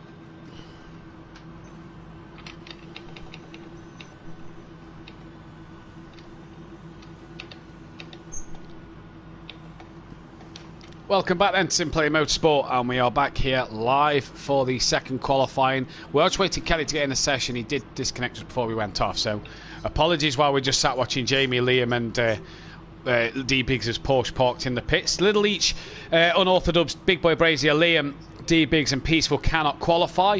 We are awaiting hopefully to get Emo Guy back into the session, but we have the top three in for a little chat, and we'll start with Craig, considering you're on double points tonight, mate. P3 the way you would have wanted to start the night, but it wasn't all that after a little incident early in the race. I'm happy with P3. No hard feelings with Disco. He didn't really have any to go, and it was a big shunt. But to be fair, I had no damage whatsoever, so can't really grumble. Ah, Kelly, you called that one. You had the pace early doors, but since that shunt, you ended up having to find your way back past Liam and trying to keep him behind for a couple of laps because he really seemed like he was on his tail for a little bit. Yeah, fair play to him. He kept me honest for at least 5 laps, and to be fair, he nearly come to me inside a couple of times. How is the Porsche out there tonight? Obviously, flying the flag solo for the Leachy Legends. Got to do it on your own. How's it feeling? It's good. Sticks. Plans for race 2 coming from the back? Stay consistent, stay out of trouble, and try and get top 5. Best of luck then, buddy. Good luck. Cheers, mate. We got Dan in as well. Dan, a P2 for yourself that you can be fairly happy with. Over the moon with it, mate. Over the moon. I couldn't be happier with a P2 coming home to Jamie. Said to Jamie just a second ago, I guess that's payback for Catalunya, so when he disconnected. But fair play to him. He deserved that win. I couldn't touch him, and neither could Biggs. We had nothing for him, so congrats to him. Yeah, you just seem to not have that pace. You said off air as well that D-Biggs went a little deep into turn 1. You nearly followed him. Just struggling a little bit, or was it just a bit of moment of madness? For some reason tonight, I'm just not with it at Zuhui. I don't know why. I'm just not with it. Braking, especially, I'm struggling on the braking. I made a little tweak in the race, and it seemed to help, but still, I just don't have the pace that I had in practice. So I don't know what's going on. Regarding Biggs, yeah, we had a little bit of an issue in turn 1. He missed the braking. I nearly followed him into. Yeah, it's a bit not the tidiest of races, but it was pretty boring as well, to be honest. Yeah, you just seem to be in a bit of a groove on your own. You said as well off air that you were shocked at the pit entrance. Had you not practiced it this week, and did you not expect that wall to just appear? No, me and D-Biggs made a big mistake of not practicing pitting. I noticed some people did, I didn't, and neither did him. He went in first, missed his braking and saw the wall and hit it hard. So he managed to repair mechanical, but he didn't do aero, so he was struggling with aero damage. I then came in a lap later, was a little bit more cautious, but still nearly got caught out and hit the wall as well. So we're getting caught out by the pit entry, but we know now for race 2. How worried was you earlier in this night with your practice pace? You didn't seem to have as much pace as others, and people like Liam and a few others was up there in that standings. Did you think tonight may have been a bit more of a struggle for yourself, especially with Gary not being here and you wanting to capitalise? If I'm honest, Liam looked good. Liam looked very strong in that Audi tonight, and when I saw him put it 4th, I think it was in practice, yeah, I was honestly worried. I was sitting there in 7th or 8th, and I said, I have no pace, Biggs. I can't do nothing. You're on your own on this one. But then I just hooked up qualifying, got a good lap, and I would say got lucky in turn 1. It could have been a lot more messier, but I think I was quite happy to sit behind Biggs and sitting on 2nd and Gary not here. I just want to get as many points as I possibly can while he's away. Well, best of luck, buddy, for race 2. Thank you. We are waiting for Jamie. He's just helping his mum do something at the moment, so we haven't got word from Jamie yet. We haven't got Emo Guy back in either. So the top 6, where are we? Little Each, when Andy manages to get a lap in, Little Each should drop to P6. Then, do you want some qualifying 2 stats? Just before you do, take a look at Welsh's car. Look at the state of it. That's the short wheelbase version, and it's running the Red Bull crooked wing as well. I don't know what happened to him, but he went out within the first couple of laps. I didn't see what happened, but first couple of laps, and ended up doing that to it. Porsche. You've got something different on your screen because the Porsche looks fine on mine. Does it really? Yeah, you look at the stream. The Porsche looks divine. That's bizarre. That's bizarre. On my screen, that is smashed to bits. Is like a foot shorter than everything else. I wondered where you was going with it. No, yeah, it's absolute. Look, you look at the stream back. It's in absolute pristine condition. Yeah. I've been on Welshie for a little while, and I can see now, looking at that it's in mint condition. On my screen, it is as beaten to death. So I apologise to everyone for my miscommunications, but I was just talking about what I see in front of me. So and I apologise to Welshie as well because you haven't smashed your car up. Sorry about that, mate. Yeah. Qualifying 2 stats then. Liam drops 1 place and is now tied first of the best average qualifying in Q2 with 5th place. That being with Peaceful Explosion and Andy in Q2 with the best qualifying of 3rd. He's going to stop P11 and last here. So let's see what he can do in this session. 4 minutes remaining. Welshie still out on track, as is Andy. Not yet set a time. Andy, if Emo Guy gets in, Emo Guy should have enough time to set a time, but I don't know if we're going to get Ian back in. Andy not yet set a time. He's on a lap. Oh, that's a bit of a cut. Deep. Yeah, that's a bit of a deep and a bit of a cut there for the Janetta. So we'll see what he does. But at the minute, it's Disco on pole, a second ahead of Monkey Boy, just ahead of Phil by a 10th, who's 1.5 seconds quicker than Welshie at the minute. And Andy, like we say, just the last man we're waiting for to complete his qualifying time. Yep, and that will be top 6 qualifiers. So who are we missing? That would be Emo Guy, wouldn't it? We are missing Emo, yeah. He did start the race, so therefore the top 6 can qualify. And we've just lost. Oh, who have we lost? Well, it isn't Jamie, so... No. Peaceful Monkey? Monkey Boy's second. Liam's there. Welshie, yeah, he's there. Top 5. Disco, Monkey. Phil, Disco. we've lost Phil. Phil was 3rd. There we go. Just looking back at the stream, Phil was 3rd, so hopefully Phil can get back in. He's got 2 minutes 50 to get back in, so he's got enough time to get in and get out to do a lap, hopefully. What a shame. Probably just popped down to the guy.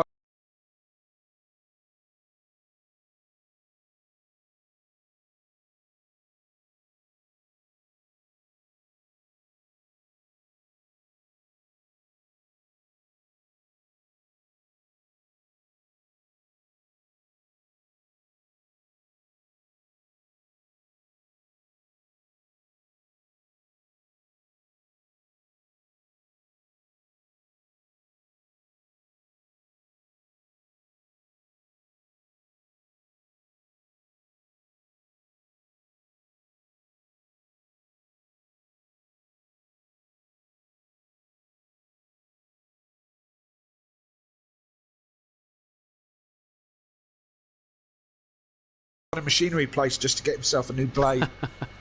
Hopefully Phil can get himself back in, and Andy goes into second place with a 33.6 then. And looks like he's done with qualifying. Oh no, he's coming straight back out. Look, enough time to get a lap in, so he's in and straight back out. Being disconnected, Phil should be able to get back in. Do you want me to run you... Sorry, go on. Yes, please. What am I saying? Yes, I want those... whatever you're going to tell me. The table update. Yes, please. Dan leads away by 2 points, but obviously drop scores will come into play a little later. D Biggs is still 3rd as Gary is 2nd. Jamie is 4th, tied with Little Each, 47 points off that title lead, but Little Each has his double points tonight as Phil is back in and will start at least 5th. Hopefully, he's got time to get straight out on that track and get a qualifying lap in. Hopefully. And he goes now. Yeah. So Disco's done. Yeah, Disco is done with a P1. Andy Slout there with only 2 steps behind. Emo Guy's dropped to 5th then, with Peaceful catching him a little bit and Monkey Boy. Liam goes above Andy after that race, so into 9th place for Liam now. So Liam flying in the championship at the minute in P9. Disco losing out to Phil as he wasn't able to beat him in race 1 by a point. Welshie still at the bottom, but that is tight between Sooty, Phil, Disco and Welshie. Only 5 points separate them 4. And in the constructors, Shake and Baker 13 Adelici Legends, with Iron Brew now into 3rd, quite away in front of Class of 9.7. That gap is now 27 points, so what a difference that has made. And straight GQ Motorsport are gaining on Class of 9.7. 3 people watching my personal stream for some reason. Head over to Simplay Motorsport and get you sent over there onto their YouTube channel to watch the action unfold, where you get all the graphics and details and everything else. Absolutely, and if you want to ask us a question on the chat stream, then please do. Between me, Matthew, and Daniel Francis and Google, we know everything. Yep. So please do feel free to ask us your questions, motorsport related, car related, medical, family, whatever you like, really. We don't care. We'll answer any question. We may not answer it right, but we'll answer it. Where are all the Pro Laps boys tonight? Where are all the Pro Laps boys? Yeah, I thought Nicky had a few questions for us. Yeah, apparently Nicky has some questions. They're probably all just having a I don't know, a little prolapse barbecue evening or something without me and Dan. You know, so yeah. You know, where was my invite? Yeah. Exactly. So where are all the prolapsers tonight? Obviously not around. I don't know why. So we are done. So still Andy to finish his lap. I haven't been paying attention, and Matt can't be bothered to load up the app, so we don't know if he's ahead or not. But that can get out. All over the grass. He ain't going to improve on this one, surely not. No, you wouldn't imagine so, being out there. Monkey Boy's still out there as well to improve. Phil is also out there to get a lap in. Where is Phil? He's not moving very quickly, is he? No, it didn't. No, he's gone back to the pit. So Phil's going to start fifth. What would have been fourth. So he's only lost a place because Andy went above him after the disconnection. What would have been fourth isn't going to be now. Can Monkey Boy improve? Welshie will get a P4. That's now his best qualifying of the season. I don't think Monkey Boy improved, did he there? But Disco Face will take a pole position, his first pole position. Yep. No, Monkey Boy didn't improve. So third for him and second for Andy in this one. Meaning that Andy now has the best second qualifying average of P4. As Jamie left the party, he said, I'll text you when I'm back for an interview, and never text me. So we'll have to speak with Jamie. If you're listening to the stream, we'll have to speak with you at the end of tonight, as we are about to get ready for this race then. Who's your money on in this second one? Reverse grid. Where's Jamie start? 8th. Jamie seems to have the pace, and Liam's been backing up the pace of the Audi. Phil, Little Leach is a good shout. I think he's got pace tonight. He wants a good result because he's. Have we announced that he's? We have announced he's on his double points. We have announced he's double points. So so he's going to want a good result. Disco might move off. I think early lead's going to be Disco. But look out for Jamie. I'm gonna put my money on Disco for this one. Yeah, I'm going to say watch out for Little Each in P6. But again, with a bit of a shout out to Disco off the line. I'd love to put my money on Andy going back to his Spa form, but that Ginetta just doesn't look like he's got it hooked up over the race distance, which is a bit of a shame for him. Let's see what he can do in this one then. Gary saying it's past Team No Laps's bedtime. That's what it is. Yep. Gary, you joining us from the hot tub? You and the 15 other people that you're on holiday with in the hot tub? Yeah, you, Don, and Jay, all tuning into your own YouTubes, obviously, so that the views are there. Yeah, of course. Of course they would. Everyone seems to have a YouTube. Oh, yeah, I've got one. Yeah, but I don't put sim racing on it. But everyone seems to have a YouTube channel, don't they? Yeah, they do. I've just received a message from Gary. He is in the hot tub. He sent me a lovely selfie. 2 times pro tam. Don't forget it. Haha. With a lovely little selfie of him in the hot tub. I hope you're enjoying the holiday, bud. It'll be good to have you back on track next week. To be fair, I'm going in the hot tub after this race. Oh, there we go. Not the same hot tub as Gary, of course, but no, obviously. Nevertheless. Yep. So we're syncing up. We're ready to go. We are syncing up and ready to go. The lights are red. They now go green, and we are away here for race 2. And look at Welshie again getting an exceptional start. Yeah. It looks like Jamie has as well. Jamie's already alongside Little Leach. Little Leach maybe a bit bogged down off the line. Peaceful's been left for dead in the background. Look, down in P11 and way behind. It all looks clean into turn 1. As Disco's through from Andy. Welshie's up to 3rd. Jamie's now muscles his way into 3rd. And look at Liam challenging Phil. Phil's gone backwards. Little Leach hasn't really got going either. And Liam ahead of Little Leach, who's lost the car, and he's round Peaceful. Manages to do well and avoid him. Wow. He does very well there to avoid him. Dan and D Biggs up to 6th and 5th then. Has Liam had a moment? I think Liam's had a moment in the background because he's dropped down the order as well. Yeah, he's just rejoining with Monkey Boy. And there is Craig. So Phil's now up to 7th. And yes, boy, check your FB, mate. I've just checked my FB, mate. Don't you worry about that one. Yeah, Jamie, cracking start, Auntie. Really good start from Jamie. Yes, indeed. I said Jamie would do well in this one, didn't I? And he's looking up the inside of Andy. He's going to nail this one straight away as well. That's Andy done. Jamie Brazier up to 2nd place in half a lap. He's had a cracking start, hasn't he, from by the back of the grid. He's still defending from Andy a little bit. Welsh also keeping himself in there. Come on, Peaceful, says Peaceful step that in. Yeah, boy, says Ariel Pulowski, which is Dom Productions. Then, as we did lose a lot of people, they're now starting to rejoin back as the race has got underway. But D Biggs and Dan again just holding stations at the moment and not looking like they're charging forward as quick. You'd have thought they'd have wanted to follow Jamie through. They haven't, and they are now behind Welshie and Andy. Then, as Welshie looks to defend early doors, Liam, Monkey Boy and Little Leach. There's Little Leach, Monkey Boy and Liam in the background, well off the back of this pace. Peaceful, let's talk about that start, because that was poor. Yeah, absolutely. I don't know what happened to him. He didn't seem to get it hooked up at all, did he?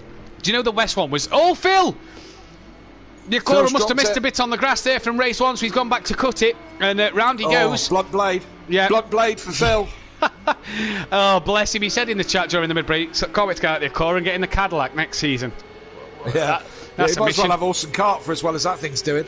Well, I mean, the Cadillac's probably going to do just as good a job, sort of thing, but we'll have to see how that goes as well. She's going to look up the inside of D Biggs, looking racy. And I tell you what, Dan's now getting involved, and Welsh has to back out of that. Dan's thought to tuck in behind as well. As we go on board Dan, we see the number 14 of Welshie that's not smashed up, just in case it is on Kelly's screen, and Dan goes up the inside, makes a lovely lunge on Welshie then, and Welshie helpless to defend that one, as that one was already done. Dan and D Biggs through on Welshie and now can set off after Andy. Jamie is within a second of Disco already. Yep, and Andy in the middle of all this in P3, so he's holding his position, and but the Porsches are coming, Andy. The Porsches are coming, and he's got to be careful of them, because the Porsches was coming for him off the line in race 1. They're now coming on the track. So can that Ginetta keep its pace and hold station as they go forward through this one then? Disco leading a good start to this race. He's not really had many troubles here. Peaceful, you see there in the background, has got Little Each starting to gain on the back of him, as Monkey Boy must have made another mistake. He's dropped down to 11th behind Phil. Yeah, must have had a spin or something like that. And so good start for some guys, not so great for others. Poor old Little Leach. I mean, he's what's he looking like damage-wise? Oh, look, the titanium Porsche seems to be in good shape. So I don't know if he's carrying damage. Got spun round at the beginning. So we'll see what he can do. See if he can drag himself back. Yeah. It's not over, not by a long shot. No, let's not forget, he had a bit of a spin in race 1 and came back through the pack, or came back through past Liam in that one. Here's Jamie, though, really now starting to tassel the back of Disco. What a night we could have for Jamie here. I said nobody took double points, or come close to double points. It's Gary and Fury actually did it. At Spa, Gary did it, well, bar the second fastest lap at Daytona.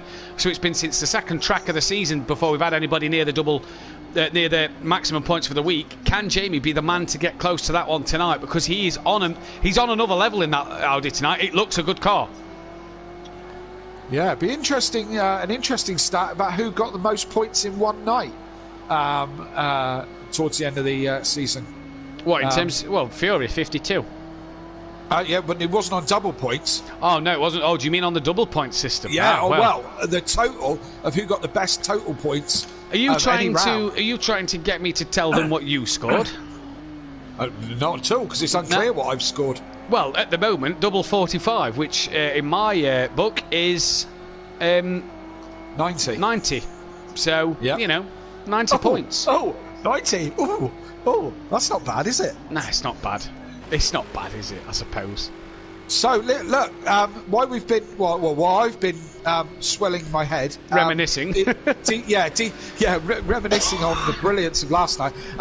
D Biggs has got in front of Andy, and now Dan is coming up behind him. I mean, D Biggs had pace. Has Andy dropped it, or is it just? Well, Andy's last lap was a 36.9, so I wonder if Andy's made a little mistake on the last lap, because D Biggs in the 34s. I don't think it's a big one.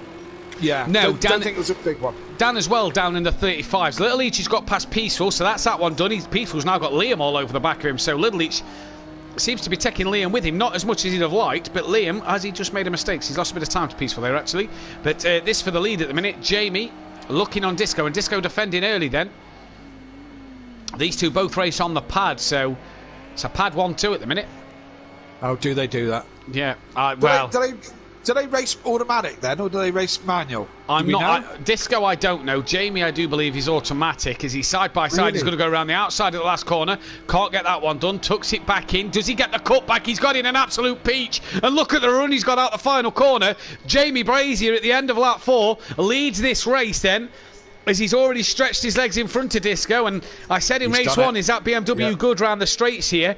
I didn't think it was, and that proves it to Jamie there, except with no doubt Disco with 34.4 is not a bad lap at all, but Jamie was a second quicker. Yes. So a bit more going on in this race than there was the first one, or certainly is early doors in the first couple of laps. We've got Liam, who's not too far behind Peaceful, who's not too far behind Little Leach, who's not too far behind Welshie, who's then a little bit of a gap. And then you've got Dan, who's trying to chase down Andy. D-Biggs, Dan's teammate, has cleared him. Disco is now dropping back. He's now a second back from Jamie. So Jamie's doing his thing and checking out. And looking like he is going to be a strong contender for taking a maximum score this evening. So yeah, there's a bit more going on, and Dan has done Andy. I don't know where he done him, but he's done him. He has done him. He's got past Andy and just gapped him a little bit as well. So that's that job done for P4. Now he can hunt down after his teammate again, who's trying to hunt down after Disco McDisco Face. Little Each has got past Welshie as well in the background. So Little Each can now hunt down Andy. And the train continues. Liam is on the back of Peaceful. Couple of tenths separating these two. And look at him now, having a look at where he passed Andy in race D-Biggs in race 1. He's having a look on Peaceful. And I tell you what, these Audis look quite handy round here tonight. They do. They do look very handy. Is it wrong of me to already start thinking about next season and what car I'm going to drive for next season? You know? He's in the pits already. Well, we're at the halfway mark, so I don't think it's that crazy to think about it. But Dan is in the pits then. So at the end of lap 5, when the pit window opens, that's a quick one. That's in and out. That is in and out as quick as you like. Clearly trying to make the undercut, the pit stop to the pit window to do. Absolutely. And do you think that was strategic when his engine wear was at the right in the optimum place? Because there is a rumour of a usable glitch. Which I don't know, so I should tell the whole world about. Well, yeah, Monkey Boy in as well. I think... Liam's got Peaceful. Liam's done Peaceful. Look, he's on the back of Welshie now. He is. I think that is pure strategy from Dan. And here goes Liam.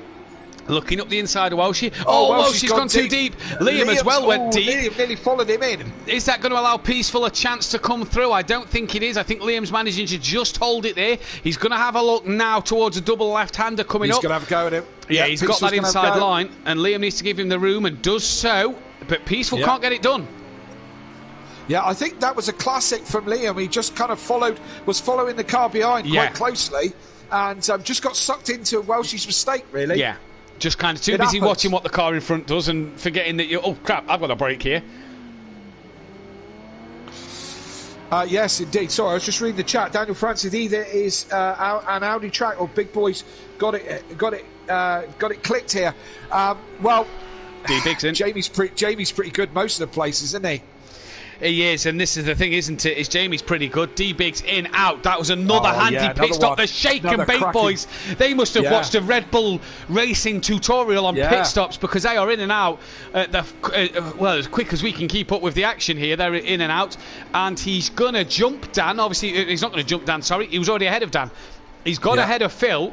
That's the important thing. Dan's got Phil to pass. D-Biggs hasn't. So D-Biggs ahead of Phil and can gain on Welshie now then. Peaceful's not giving up on that Bozzy Boy. And as much as I agree with what you say about Big Boy Brazy and what Daniel Francis says about Jamie clicking round here, look at Liam's performance tonight. Yeah, that's what we've got to look at. We've got to look at how the Audi's doing in Liam's hands, and he seems to be very handy with it, very racy this evening.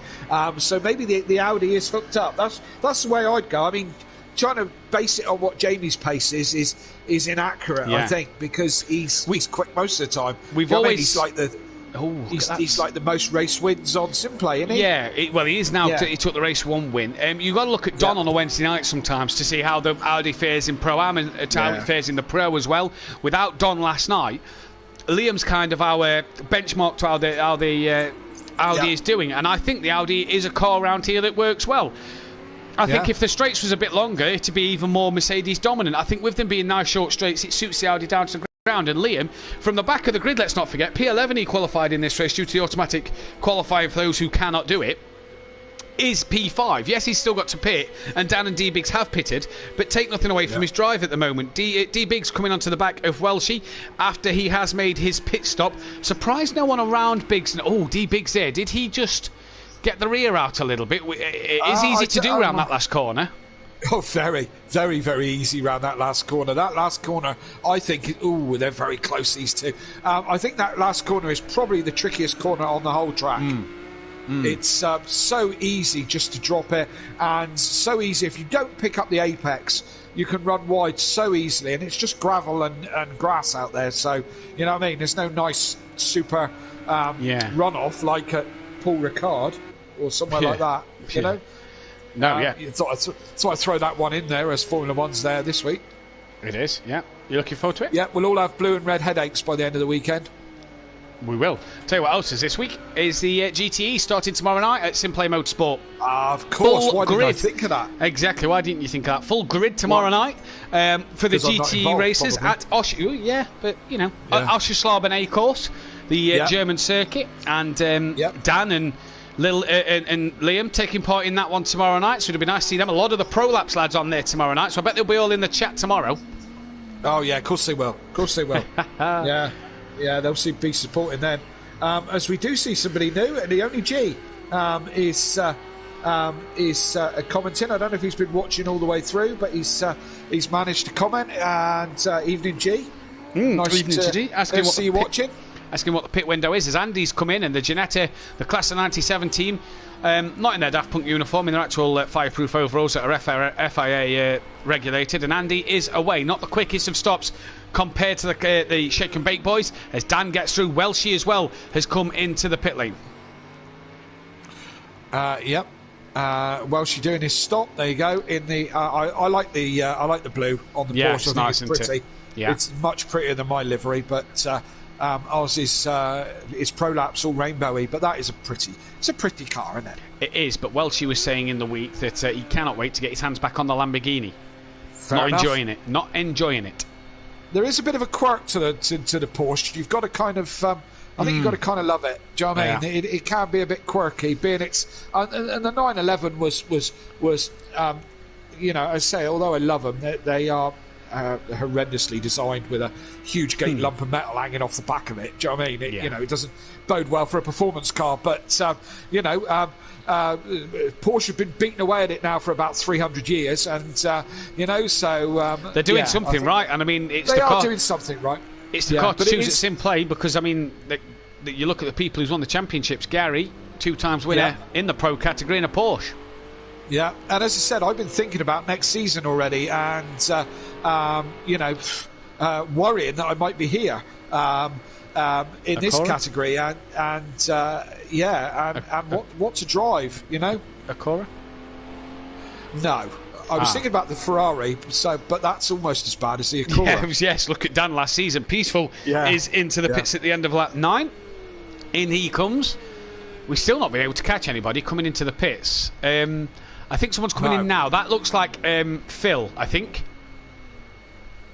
Yes, there's that wall look that you're on about. Yeah, and it is easy. It's a shame we didn't catch him on board. It is real easy. You come out round the pit lane and you can carry quite a bit of speed, and as you come round the corner you then accelerate a little bit, and then you've got this kink to the left and the wall, and you hit the brakes, and you've got a good chance of locking up, and then you just kind of see the wall coming straight at you instead of you trying to turn curve round it.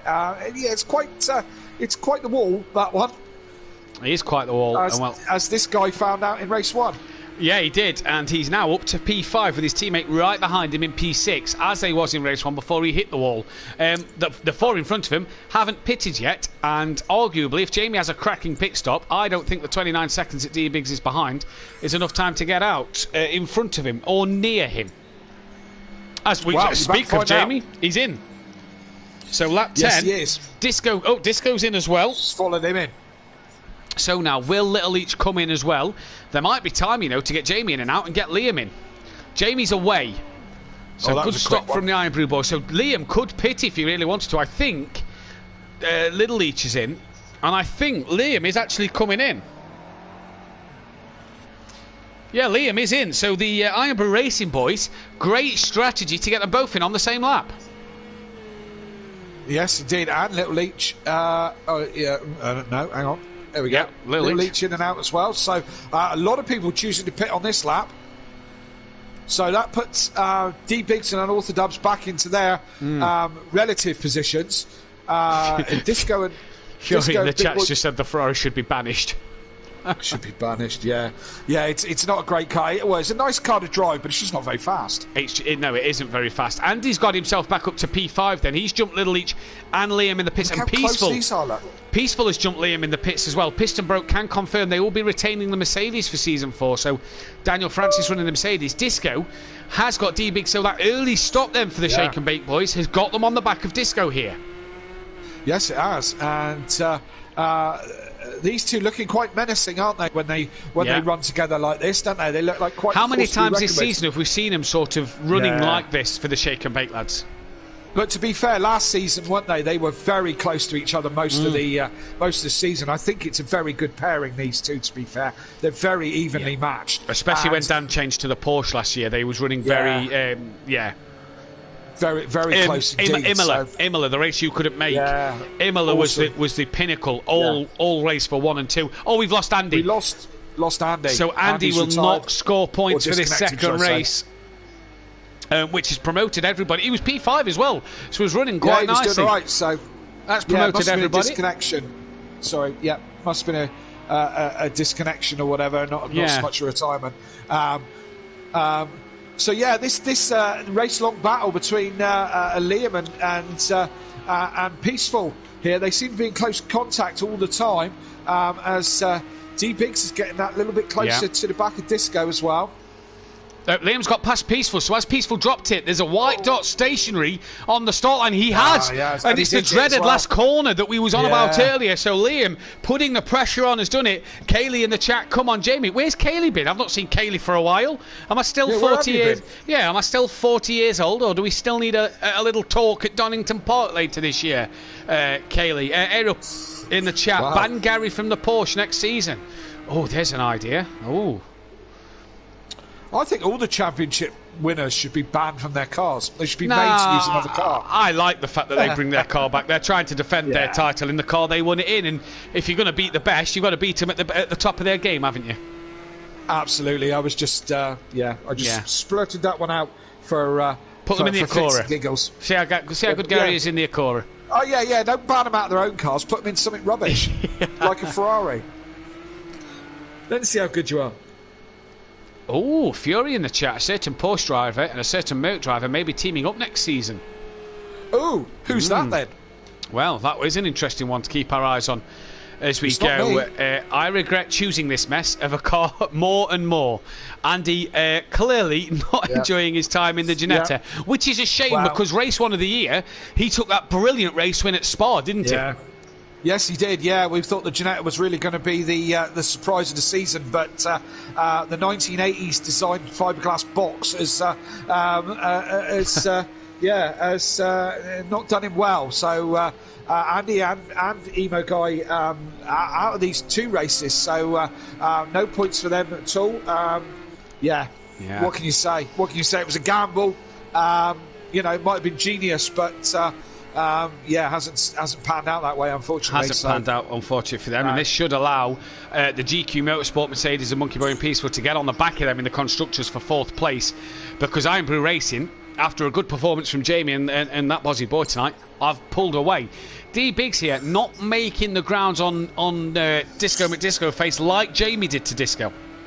No, not at all. Don't seem to quite have the same pace, do they? Disco's pace seems to be somewhere in between Jamie and the Porsches. As I say, the Menace and Shake and Bake guys.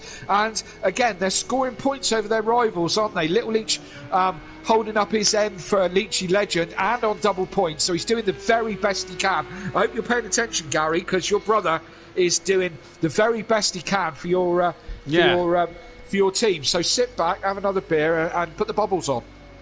Yeah, exactly. Phil Atherton, is it raining in this session like last night's race? No rain forecast for tonight. Obviously, we go off of the live weather, so you know it is what the forecasters say.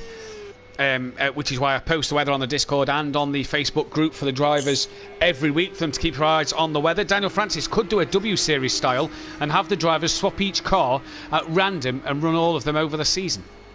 Wow, yeah, that'd be fun. Yeah, I'd get the Acura one week and one season and a Ferrari next, and then was there a Cadillac we were talking about, which is terrible? Aston Bentley Martin, Bentley, yeah. You'd never Could get the be Porsche. Couldn't it? Yeah. Could you imagine? Yeah. Fiore, it's someone who's in the Pro Lassie roster. It's not me. It's not you, so it must be the man P4. It's not me. Who's that then? If it's not Dan, it's Nicky. Well, no, Pro Lassie. Who else is in that? Pro Lassie at Simplay that is BT Targren and X-Mart. Yeah, Fury's a Pro Lassie driver as well, though, isn't he? And if he's talking Pro Lassie and Pro Laps in general, then I don't know. Well, it could be anybody then, because just about everyone's Pro Lassie or Pro Laps. What's his name? Mace Gamer. Mace Gamer's Pro Lassie. Possibly, but Mercedes and Porsche, Fury and Maze are in the Mercedes. Yeah. Correct me if I'm wrong here, Kelly. Has Disco pulled a little bit of a gap out to D-Biggs? I think you're wrong. It's still within a second of him. Yeah, maybe a little bit, but maybe D-Biggs has dropped back to Dan a little bit, or Dan's picked his pace up. Last lap Dan was a bit quick. Yeah, D-Biggs has just dropped. What's he dropped? 4/10 or maybe between the two of them, So, no biggie really, is it? I tell you, a man to keep your eye on at the minute going into these last 5 laps is that Bozzy Boy. Running at a similar pace to Little Leach and only 7 seconds off the back of him. So let's see what Liam can do in terms of catching Little Leach. Let's see what Little Leach can do in terms of not being able to drop the car. As we speak about it. Yeah. I was just about to say, Little Leach in clean air on his own is going to be hard pushed to drop it, isn't he? Yeah, he is. What a shame though for Liam, because he's had a good night. Lap 15 of 19, guys and girls in the chat. Get your vote in for driver of the day. We'll get mine and Kelly's in just a little bit. After I think looking at the votes last night, Kelly and Smithy shared the driver of the day, and something like that, wasn't it? It was quite close. There was a lot of Kellys and a lot of Smithies, and it was too hard to count because it was all coming very fast. That's because we were both brilliant last night, weren't we, Smithy? If you're still watching. Yeah. Come on, Fury, let's have a little bit more than that, because I'm struggling with this one. What's you're hinting towards a team for next year, and what were we hinting towards? What, going up to Pro? Come on, Fury, give us a little bit more. Yeah, give us a bit more. We want to know. DJ Phil in the chat, is it you, Matt, racing with him? Racing with who? Because I'm definitely not Pro Laps or Pro Lassie. I'm just a commentator. Look at these three. You're pure Simplay. Look at these three. Dan goes down the inside. Yeah. Down the inside of D-Biggs. Was that? No, that wasn't. That wasn't organised for an overtake from D-Biggs and Dan there. That was a late. I wonder if Dan got caught out by D-Biggs and Disco on the brakes. Maybe. Biggs seemed to see him as he left the door wide open for Dan to come through, but I don't think that was orchestrated. Orchestrated? Is that the right word? We're going with it. Yeah. We'll go with it. Yeah, go with it. It's fine. Yeah, orchestrate's a good word. No, I think Dan was a lunge or an avoidment or whatever, but he went very, very deep into the turn. So no harm done, really, but a little bit of a strange one. Now, a battle that's going on behind the closed doors, behind the scenes, which Sutty, who I've not seen tonight, will love, and I know Phil is the Monkey Boy was in the Acura Season 1, and there's a little battle between Monkey Boy and the Acura team of Run Flat Racing. Well, he lost to Phil race 1, he's currently losing to him race 2 as well, so Monkey Boy needs to up his pace if he's to get there. Sweet and sticky in the box tonight, says Fury. Driver of the day, Jamie all the way. 2 more laps I'd have caught you, Kelly, says Smithy. Well, maybe. 2 more laps, Smithy, and we would have drowned. Don and Gary says Big Boy Brazier for driver of the day. Not even close, says Don. It's hard to look past Big Boy Brazier, but I do want to give an honourable mention to that Bozzy Boy, because I think he's had a solid night. Yeah, absolutely, and I agree. And I hear what everyone's saying, but I don't want to give it to the person who's won the race. They've already, but he has been the class in the field tonight, hasn't he? I'm kind of making my own argument this is with the myself. thing for me. Just leave me. Do you know when you see the F1 do it, and it's never normally. I mean, look, Vettel got it at Baku for having a cracking drive. Do you know what I mean? Yeah. Not Verstappen for leading majority of it before his tyre exploded on him. No. Well done, bro. We'll be back with a bang next week, says Gary. Race isn't over yet, Gary. You've still got 3 laps to watch, so don't go anywhere. Yeah, have another beer, put the bubbles back on again, and sit back and relax, my friend. Yeah. Your brother's doing a stellar job, by the way. See, Little Leach, again, keeping the end up for things. I think he's done well tonight. Now, as well, Disco was running in that top 5 with Little Leach in the first race, so, Craig got lucky at the fact that Disco had that big spin after tapping the rear of him, and got fortunate D-Biggs hit the pit wall to get the podium, maybe. I tell you what, D-Biggs and Dan are on the back of Disco, but can't do anything. And I hate to say it, but surely they're not going to Red Bull each other, and you know what I mean by that one. I know exactly what you mean. Multi-21, Seb. Not even multi-21, I'm talking about Turkey, I'm talking about Baku. Yeah. They're not going to, I mean, look at Dan's dive in the last lap. It's not going to be like that, is it? I wouldn't have thought so between these two, but stuff happens. For some reason, there's the pit sign. I apologise to... Yeah, it's been there on and off all night. And in fact, it was there last night as well. It was, on and off. It was, yeah. So, must be a glitch on this track. I know what you're saying. It does happen, and I'll apologise to my teammate again last night as I spun him round into turn 1. But it happens, The Baku one for the Red Bull guys. I mean, so was the Mexico one as well. Was just brilliant, wasn't it? Yeah, it was fantastic. You have to love it when teammates take each other out, don't you, Kelly? Yeah, love it. It's so funny. No mention of Alton Park the other year. Oh, of course, yeah. Matt Neal and Shedden, God, why did I forget that? I was actually thinking, just in my head going on, that Lewis and Rosberg as well. Yes, Lewis and Rosberg. When I said it, I kind of regretted mentioning it on the stream because I didn't want to... I was waiting for you to be like, Matt Neal, Shedden, Alton Park, and it'll be like... Neal, Shedden, Great, and you forgot, and then I've just had to remind you. Brilliant. Why did I do that one? This battle rages on. Big Boy Brazy's coming towards the final corner to start lap 19, and the final lap of the the middle race of the season. This one is round 12. And also, just an honourable mention to the man in P10. We've not spoke about him much tonight. Monkey Boy, making his 50th race start here at Simplay Motorsport. And what a fine job he has done in P10. We may have to get him in for a quick chat. He was already a father, but had a newborn child 2 weeks ago. So massive congrats to him, as we said back then. So he's driving on no sleep then? Pretty much. That's why he missed last week. The child was settling in. Squalid. Yes. They call it.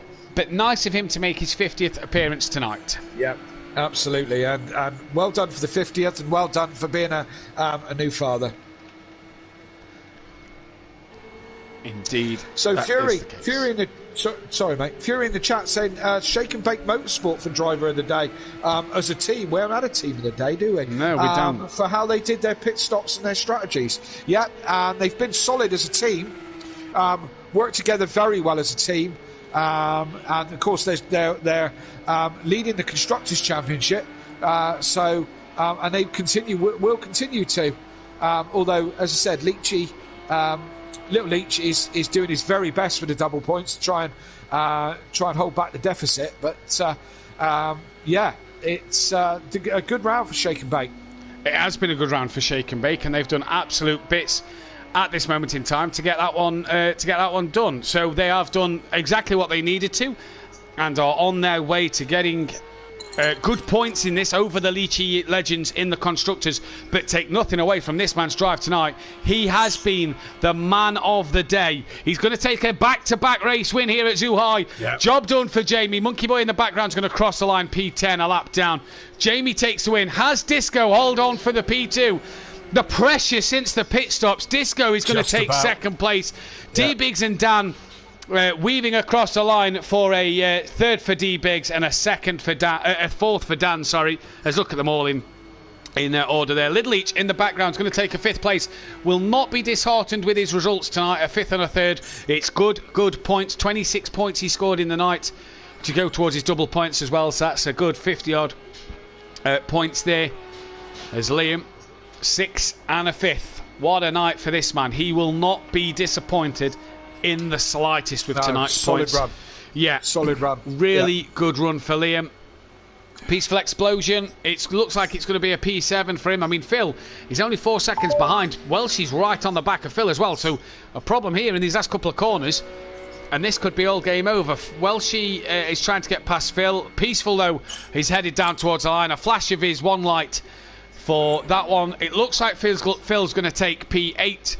And Welshie's going to come across P9. In this one, then, we await the fastest lap. But we assume it's Jamie Brazier. We'll have to get Jamie back in for a quick chat. Oh, a 32.7, Jamie. Stop it. Oh, stop it.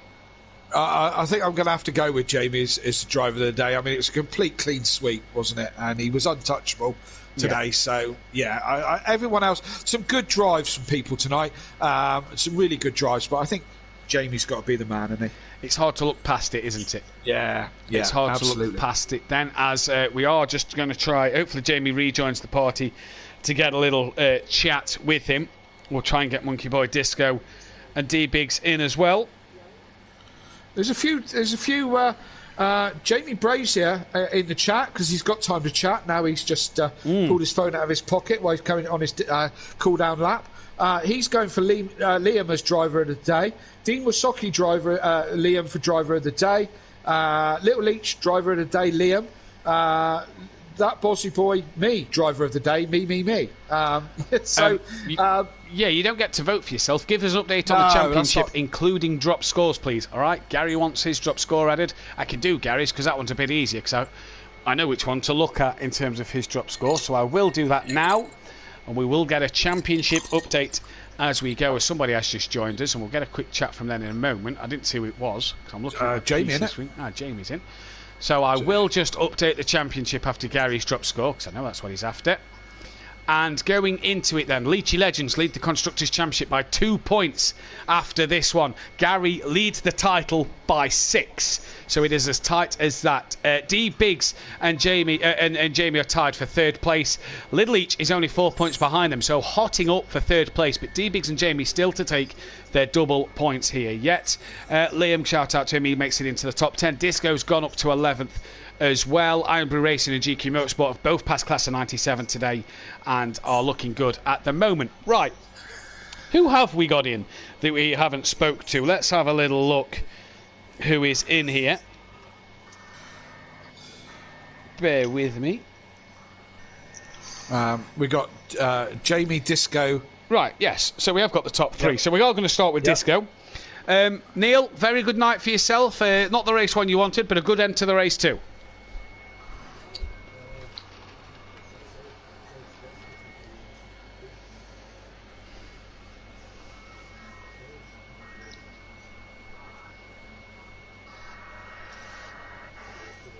The BMW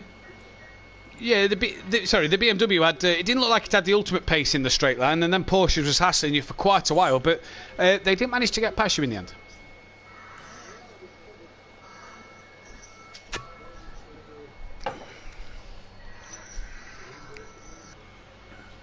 No.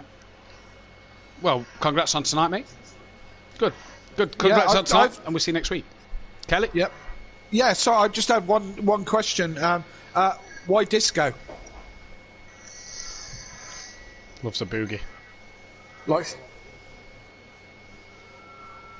Okay, I'll hold you to that then. You tell us why it's Disco McDisco. We know why the muck, but Disco McDisco. You tell me on your race win. I'll hold you to that one. Well done, buddy. Chick. Well done for tonight. Well done. We've got D Biggs, who finished in P3. Dom, not the race one you wanted after not testing the pit lane, but a better race too. Yeah, that's better. That was what we wanted. Race 1 was an absolute disaster. You had a good fight with Liam in that first race, and you had a good fight with Dan and Disco in this one. It seemed wherever you was tonight, the main action was happening. Yeah, race 1, Liam did absolutely brilliantly. It was a shame to see him spin off.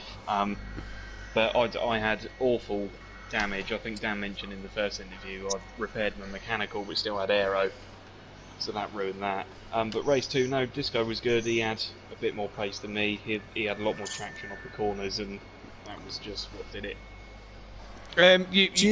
Sorry, go on, Kelly. Do you know the pit entry for Silverstone next week? Yes. You know, Good. you know which one it is as well, don't you? It's new, not old. Yeah. No hidden walls or any surprises. Yeah, it wasn't a bad effort from the first go at it. I hadn't practiced the pit entry. Well done, Dom. We wish you the best luck on Monday as well as next week. Cheers. Yes, indeed. And we got Jamie in. We didn't get to word with him because he was helping his mum in race 1. Jamie, the phone didn't ring tonight, then?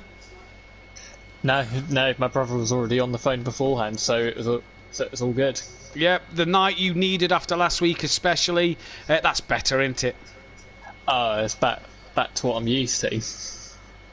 How was the pace? You got past Disco very quickly and just seemed to disappear a bit quicker in race 2 than you did race 1, and your lap time would suggest that in terms of fastest lap, the only other guy to take a clean sweep other than Fury this season. Yeah, so the pace was just amazing. I didn't expect it, and I was running the same setup that I was at Catalonia last week. Oh, there we go then. Yeah. I know we spoke about him a lot. You've got driver of the day. You've had the majority of votes, but just give us a word on your teammate tonight, because it looked like an Audi track. We didn't get to see Don in it, but Liam tonight has been fantastic. I couldn't be happier for Liam. Say getting a fifth and a sixth. Yeah, good points for the team, and yeah, it builds massive confidence for him. Does this now, with you being tied with D Biggs and just ahead a little each, does this bring you back into the championship fight? Double points still to take, or? I don't think I'm in the championship at the minute. Just say because of all the internet trouble I've had, and then I'm missing next week. I just think it's too far now. But I'm just going to try and take as many race wins as possible. And if Gary and whoever's in front makes mistakes and I get closer to the championship, then I'll be happy with that. Well, best of luck, Jamie. Kelly, do you have anything to add? Oh, I was just going to ask if you got sunburnt at Snetterton last Sunday. Yeah. Yes, I did. Yeah. Did you? Yeah, it looked very, very warm on the TV. Yeah, it was absolutely roasting. But good to be back at it, yes? Oh yeah, brilliant to be back. Awesome. We look forward to Donny, don't we, Matt? We do. We look forward to Donny. With Jamie will be as well, so we're all there. Excellent. Yeah, we're all there flying the flag. Join us all there. We've got Andrew Taylor, aka Monkey Boy, in. Obviously, missed last week, which would have been your 50th. You've got your 50th tonight. Not the way you would have wanted it, though, Andrew. No, that was shocking. I don't want to mention it, but you lost to the Acora in 2 races. I knew this was coming. You know what he's like. He's got to get it in somewhere, and it just happens to be you're the poor fella that gets it. You know. I've got used to it now. It's all right. Obviously, congrats on having your second child the other day. Sleepless nights, no doubt. But nice to be back in the car this week. Yeah, I was saying to Peaceful earlier. I missed it last week, if I'm honest. But yeah, no, it's nice to get back in it. It was just a shame I couldn't do it justice, really. Silverstone next week, a bit of a stronger track, a bit of a track that most people know. Do you think you can have a better out in there? Yeah, I was just before I came on here, I was talking to Peaceful and sort of said, we know the track, if you know what I mean, because it's a British track. He went well there first year. So yeah. How did you get on there first year? I'm not going to say. In the Acora. Yeah. Well, there you go then. Obviously, all the grass is cut nicely. Dean took a P5 in the Acora in race 1. I'll have you know. No excuses. How many? 4? No excuses. Well done tonight. Congrats on the 50th. Well done to every driver on the grid who turned up tonight as well. Little each on taking his double points. Kelly, any final words from yourself? Enjoyed Zuhui for my own obvious reasons, but yeah, you know, good solid racing from the pros, and you know, no silliness, and that's why they're the pro class. So good racing from everyone. Bring on Silverstone, because most of everybody knows it, so there's no excuses for not knowing the track. Yeah, look forward to it next week. We can even bring you corner names next week. That's how good that's going to be. Maggots and Beckett's and all Maggots, that, can't Beckett's we? and Cops and Cops and Stowe yeah, and Abby, is Hanger that gone? Straight. No, is And Abby still there? I think Abby's still there. We can put Abby back in. Yeah. Um, Call it Abby's Corner. Yeah, that's what we've got time for tonight. We'll be back tomorrow night live, myself and Jamie Brazier in the commentary box for the GTEs. Full grid for that one, so join us 8 PM BST. There's no football on tomorrow, so you don't need to go and tune into that one. No, don't watch any other rubbish. Come and tune into GTE. Let's not talk about that one, boys. Yeah, this could be a very different conversation tomorrow night, couldn't it? Disco's racing tomorrow night, so it's going to be nice to see him out there. We'll be back Monday night as well with Jamie and Liam in the GT5s with myself, and Little Leach will be on the track in the GT5s for that one. Some good fun there. And then we'll be back next week, 8 PM on Wednesday and Thursday for the Pro and Pro-Am, hopefully with a fuller grid in both series at Silverstone, like Kelly's just said. But that's all we've got time for tonight. Thank you for tuning in and liking the video. We'll see you all next week. We'll see you all tomorrow night, hopefully. Take care and good night. Thank you. Good night.